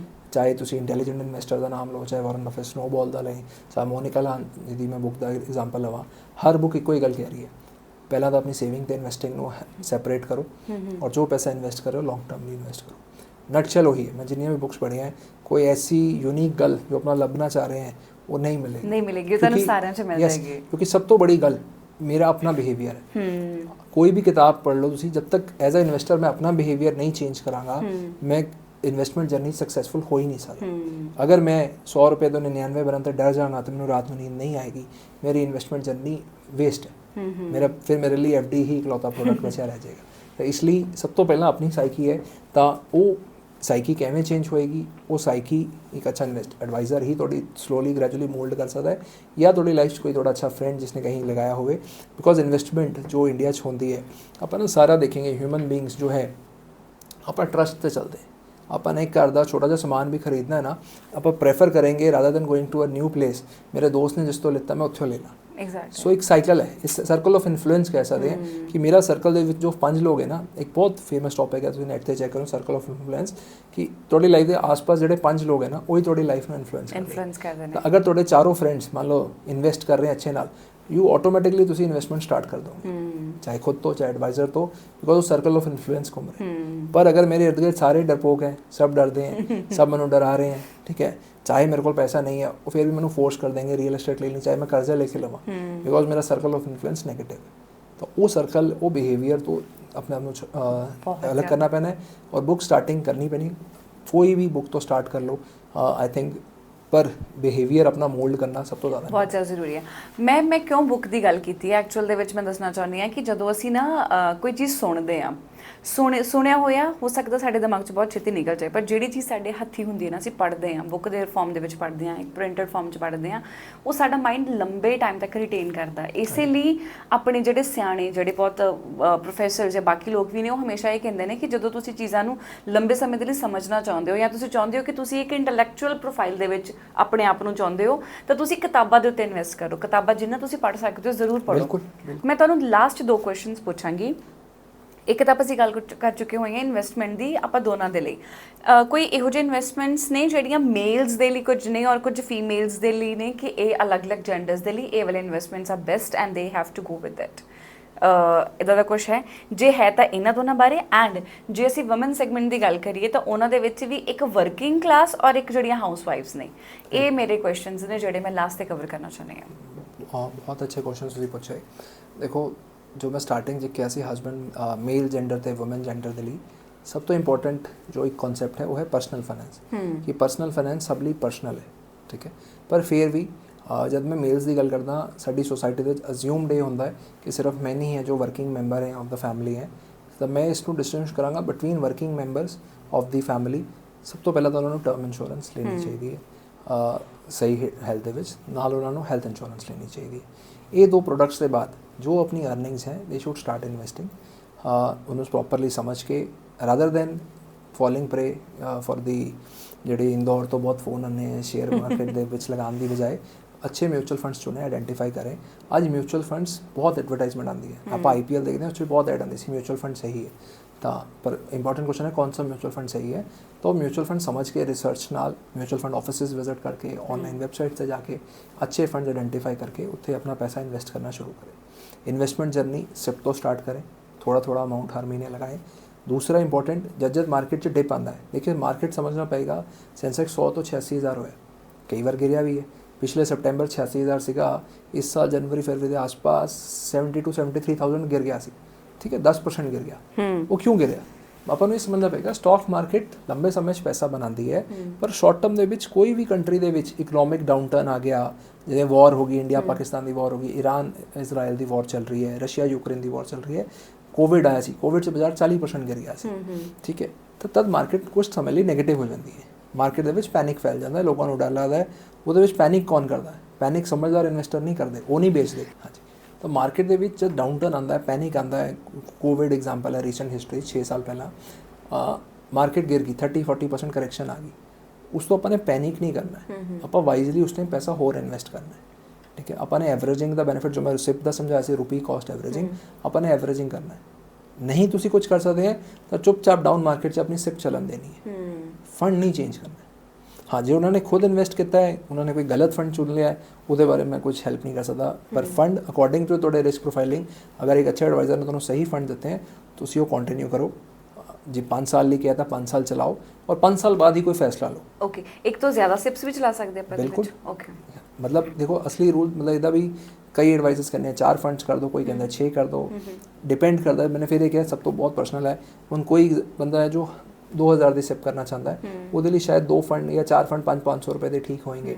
ਕੋਈ ਇਨਵੈਸਟਰ ਹੈ ਜੋ ਕਹਿੰਦਾ ਮੈਂ ਲੱਖ ਰੁਪਏ ਮਹੀਨਾ ਕਰਨਾ, ਉਹਦੇ ਲਈ ਸ਼ਾਇਦ 10 ਫੰਡ 10,000 ਦੇ ਮਹੀਨੇ ਦੇ ਠੀਕ ਰਹਿਣ। ਇਹ ਬਹੁਤ ਇੰਡੀਵਿਜੂਅਲਿਸਟਿਕ ਹੈ, ਠੀਕ ਹੈ। ਕੋਈ ਹੋ ਸਕਦਾ ਉਹ ਕਹੇਗਾ ਮੈਂ ਤਾਂ 2 ਹੀ ਫੰਡ ਲੈਣੇ, ਇੱਕ ਕੋਈ ਫੰਡ ਲੈਣਾ, ਸਭ ਦੀ ਪਰਸਨਲ ਚੋਇਸ ਹੈ, ਠੀਕ ਹੈ। ਪਰ ਇੰਪੋਰਟੈਂਟ ਇਹ ਹੈ ਕਿ ਉਹ ਜਰਨੀ ਨੂੰ ਡਿਸਰਪਟ ਨਾ ਕੀਤਾ ਜਾਏ।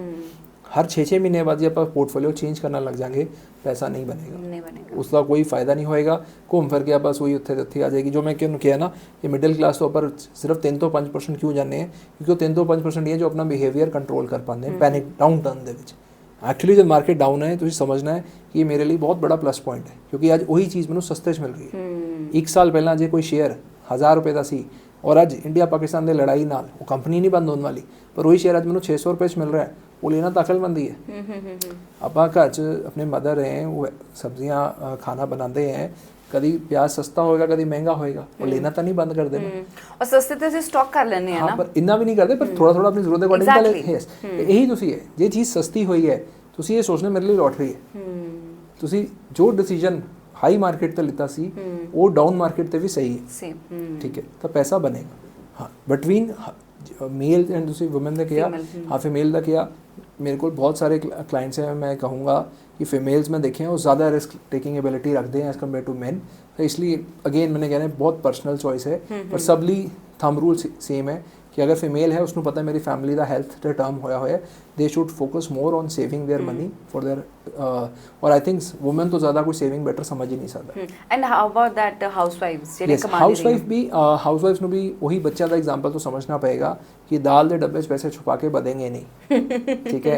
सो they should opt for mutual funds, they should identify the mutual fund schemes, चाहे थोड़ा चाहे बड़ा, हर महीने ਉਹਨਾਂ ਨੂੰ ਪੈਸਾ ਇਨਵੈਸਟ ਕਰਨਾ ਚਾਹੀਦਾ। जिस तरह अपन पॉकेट में नहीं मिलती है, चाहे हाउस वाइफ में बच्चों भी करता, कोई थोड़े बच्चे भी हैं जो देख रहे हैं, आज एक बच्चा भी म्यूचुअल फंड पैसे लगा सकता है। उन्होंने सिर्फ म्यूचुअल फंड कंपनी ने अपना जो मैंने तुम्हें मूवी दसी सी ना 1 इडियट, वो बच्चे के उत्ते ही है। एक छोटा बच्चा 7-8 ਸਾਲ ਦਾ ਕਿਵੇਂ ਮਿਊਚੁਅਲ ਫੰਡ 'ਚ ਪੈਸੇ ਲਗਾਉਂਦਾ ਹੈ, ਕਿਵੇਂ ਆਪਣੀ ਵੈਲਥ ਗਰੋ ਕਰਦਾ ਹੈ, ਉਹਦੇ ਉੱਤੇ ਉਹ ਆਈ ਓਪਨਰ ਹੈ। ਤਾਂ ਹਾਊਸ ਵਾਈਫਸ, ਬੱਚੇ ਜਿਨ੍ਹਾਂ ਨੂੰ ਪੋਕਟ ਮਨੀ ਮਿਲਦੀ ਹੈ, ਜਿਨ੍ਹਾਂ ਦੀ ਇਨਕਮ ਡਾਇਰੈਕਟਲੀ ਨਹੀਂ ਇਨਡਾਇਰੈਕਟਲੀ ਆਉਂਦੀ ਹੈ, ਉਹ ਆਪਣੀ ਸੇਵਿੰਗਸ ਨੂੰ ਰਾਦਰ ਦੈਨ ਘਰ 'ਚ ਰੱਖੇਂ, ਉਹਦੀ ਬਜਾਏ ਅੱਛੇ ਮਿਊਚੁਅਲ ਫੰਡ 'ਚ ਪਾएं। Very nice. ਅੱਜ ਦਾ ਪੋਡਕਾਸਟ ਮੇਰੇ ਲਈ ਤਾਂ ਮਤਲਬ ਬਹੁਤ ਹੀ ਜ਼ਿਆਦਾ ਅਮੇਜ਼ਿੰਗ ਐਕਸਪੀਰੀਅੰਸ ਰਹਿਣ ਵਾਲਾ, ਬਿਕੋਜ਼ ਆਈ ਨੋ ਇਹ ਮੇਰੀ ਲਾਈਫ ਦਾ ਜਿਹੜੇ ਫਾਈਨੈਂਸ ਨਾਲ ਰਿਲੇਟਡ ਡਿਸੀਜਨਸ ਨੇ ਨਾ, ਅੱਜ ਤੋਂ ਬਾਅਦ ਚੇਂਜ ਹੋਣ ਵਾਲੇ ਨੇ, ਫॉर ਸ਼ੋਰ ਚੇਂਜ ਹੋਣ ਵਾਲੇ ਨੇ, ਚਾਹੇ ਮੇਰੇ ਹਸਬੰਡ ਐਗਰੀ ਕਰਨ ਚਾਹੇ ਨਾ ਕਰਨ। I am gonna have my personal portfolio for that. ਸਾਡੀ ਕੰਪਨੀ ਲਈ ਵੀ ਪ੍ਰਿਵਿਲੇਜ ਹੈ, I am part of here, ਐਂਡ ਅਸੀਂ ਵੀ ਖੁਦ ਚਾਹਾਂਗੇ ਕਿ ਆਡੀਅנס ਮੋਰ ਜ਼ਿਆਦਾ ਤੋਂ ਜ਼ਿਆਦਾ ਫਾਈਨੈਂਸ਼ੀਅਲੀ ਲਿਟਰੇਟ ਹੋਏ, ਜਾਗਰੂਕ ਹੋਏ, ਆਪਣੇ ਪੈਸੇ ਨੂੰ ਇੰਪੋਰਟੈਂਸ ਦੇਣਾ ਸ਼ੁਰੂ ਕरें और अपने पैसे ਨਾਲ खेलें ना। एग्जैक्टली। पैसा कोई पटाखा नहीं है कि चलाता, पैसा जो कमाया है हार्ड एंड मनी है, वो बहुत सोच समझ लाओ। मेरे पापा ना एक बड़ी अच्छी गल कहते सी, अमित जे पैसे ਨੂੰ ਮੈਨੇਜ ਨਹੀਂ ਕਰ ਸਕਦਾ ਨਾ, ਜ਼ਿਆਦਾ ਕਮਾਉਣ ਦੀ ਲੋੜ ਨਹੀਂ, ਉਨਾ ਹੀ ਕਮਾਓ ਜਿੰਨਾ ਤੂੰ ਮੈਨੇਜ ਕਰ ਪਾਏ। ਮੈਨੇਜ ਕਰ ਸਕਦਾ ਇਹ ਗੱਲ। And he was investing since 90s, ਤਦ ਮਿਊਚੁਅਲ ਫੰਡ ਇੰਨੇ ਪਪੂਲਰ ਨਹੀਂ ਸੀਗੇ, ਸਟਾਕਸ ਹੀ ਲਗਾਉਂਦੇ ਸੀਗੇ। ਤਾਂ ਮੇਰੇ ਦਿਮਾਗ 'ਚ ਲਰਨਿੰਗ ਨਾ ਬਹੁਤ ਜ਼ਿਆਦਾ ਡੀਪ ਰੂਟਡ ਕਿ ਜੋ ਪੈਸਾ ਕਮਾ ਰਹੇ ਹੋ, ਕਮਾਉਣਾ ਤਾਂ ਬਹੁਤ ਜ਼ਰੂਰੀ ਹੈ, ਪਰ ਉਸ ਨੂੰ ਸਹੀ ਢੰਗ ਨਾਲ ਲਗਾਉਣਾ ਬਹੁਤ ਜ਼ਰੂਰੀ, ਬਹੁਤ ਜ਼ਿਆਦਾ ਜ਼ਰੂਰੀ ਹੈ। ਅਮਿਤ ਸਰ, ਇਹਦੇ ਵਿੱਚ ਨਾ ਆਪਾਂ ਬਹੁਤ ਅਲੱਗ-ਅਲੱਗ ਕੁਐਸਚਨਸ ਵੀ ਸੀਗੇ ਜਿਹੜੇ ਅਸੀਂ ਇਨਵੈਸਟਮੈਂਟ ਨਾਲ ਰਿਲੇਟਡ ਗੱਲਬਾਤ ਕੀਤੀ ਹੈ, but I really want your time ਜੇ ਅਸੀਂ ਨੈਕਸਟ ਐਪੀਸੋਡ ਦੇ ਵਿੱਚ ਮਿਊਚੁਅਲ ਫੰਡਸ ਤੇ ਕ੍ਰਿਪਟੋ ਕਰੰਸੀ, ਬਿਕੋਜ਼ ਇਹ ਦੋ ਟੌਪਿਕਸ ਜਿਹੜੇ ਨੇ ਅੱਜਕੱਲ੍ਹ ਬਹੁਤ ਜ਼ਿਆਦਾ Indian people they are talking about it and yet they don't have any proper information about it, ਹੈ ਨਾ। ਸੋ ਗਲਤ ਇਨਫੋਰਮੇਸ਼ਨ ਲੈਣ ਦੀ ਬਜਾਏ ਇਟਸ ਬੈਟਰ ਕਿ ਜੇ ਸਾਨੂੰ ਉਸ ਬੰਦੇ ਕੋਲੋਂ ਜਿਹਦੀ ਐਕਸਪਰਟੀਜ਼ ਨੇ ਉਹਦੇ ਕੋਲੋਂ ਇਨਫੋਰਮੇਸ਼ਨ ਮਿਲੇ ਤਾਂ ਸਾਨੂੰ ਜ਼ਿਆਦਾ ਅੱਛਾ ਹੋਏਗਾ। I really want to record another episode with you some day, ਜਿਹਦੇ ਵਿੱਚ ਅਸੀਂ ਮਿਊਚੁਅਲ ਫੰਡਸ ਤੇ ਕ੍ਰਿਪਟੋ ਕਰੰਸੀ ਬਾਰੇ ਗੱਲ ਕਰੀਏ, ਐਂਡ ਮੋਰਓਵਰ ਤੁਹਾਡੇ ਵੀ ਐਸ ਆਡੀਅנס ਤੁਹਾਡੇ ਮਨ ਦੇ ਵਿੱਚ ਵੀ ਕੁਝ ਕੁਐਸਚਨਸ ਨੇ ਕਿ ਅਸੀਂ ਇਹਨਾਂ ਚੀਜ਼ਾਂ ਬਾਰੇ ਗੱਲਬਾਤ ਕਰਨਾ ਚਾਹੁੰਦੇ ਹਾਂ, ਕੁਐਸਚਨਸ ਪੁੱਛਣਾ ਚਾਹੁੰਦੇ ਹਾਂ। ਆਈ ਥਿੰਕ ਤੁਸੀਂ ਵੀ ਸਾਡੇ ਇਨਬਾਕਸ ਦੇ ਵਿੱਚ ਮੇਰੇ ਇੰਸਟਾਗ੍ਰਾਮ, ਫੇਸਬੁੱਕ ਔਰ YouTube ਵਾਲੇ ਜਿੰਨੇ ਵੀ ਪ੍ਰੋਫਾਈਲਸ ਨੇ, ਤੁਸੀਂ ਉਹਨਾਂ ਦੇ ਵਿੱਚ ਮੈਨੂੰ ਇਨਬਾਕਸ ਵੀ ਕਰ ਸਕਦੇ ਹੋ, ਵੀਡੀਓ ਦੇ ਨਾਲ ਤੁਸੀਂ ਮੈਨੂੰ ਕਮੈਂਟਸ ਵੀ ਕਰ ਸਕਦੇ ਹੋ, ਸੋ ਦੈਟ ਜਦੋਂ ਨੈਕਸਟ ਟਾਈਮ ਅਮਿਤ ਸਰ ਆਉਣ, ਉਸ ਐਪੀਸੋਡ ਦੇ ਵਿੱਚ ਅਸੀਂ ਜਿੰਨੇ ਜ਼ਿਆਦਾ ਕੁਐਸਚਨਸ ਪੁੱਛ ਸਕੀਏ, ਉਹਨਾਂ ਜ਼ਿਆਦਾ ਅਸੀਂ ਉਹਦੇ ਬਾਰੇ ਗੱਲਬਾਤ ਕਰ ਲਈਏ। ਬਿਲਕੁਲ ਪ੍ਰਭ ਜੀ, ਅਸੀਂ ਬਿਲਕੁਲ ਉਹਦਾ ਪਾਰਟ ਬਣਨਾ ਚਾਹਾਂਗੇ। Thank you so much for your time, or thank you so much for the information that you have shared with us. Thank you so much. ਸਤਿ ਸ਼੍ਰੀ ਅਕਾਲ ਜੀ। ਸਤਿ ਸ਼੍ਰੀ ਅਕਾਲ ਜੀ।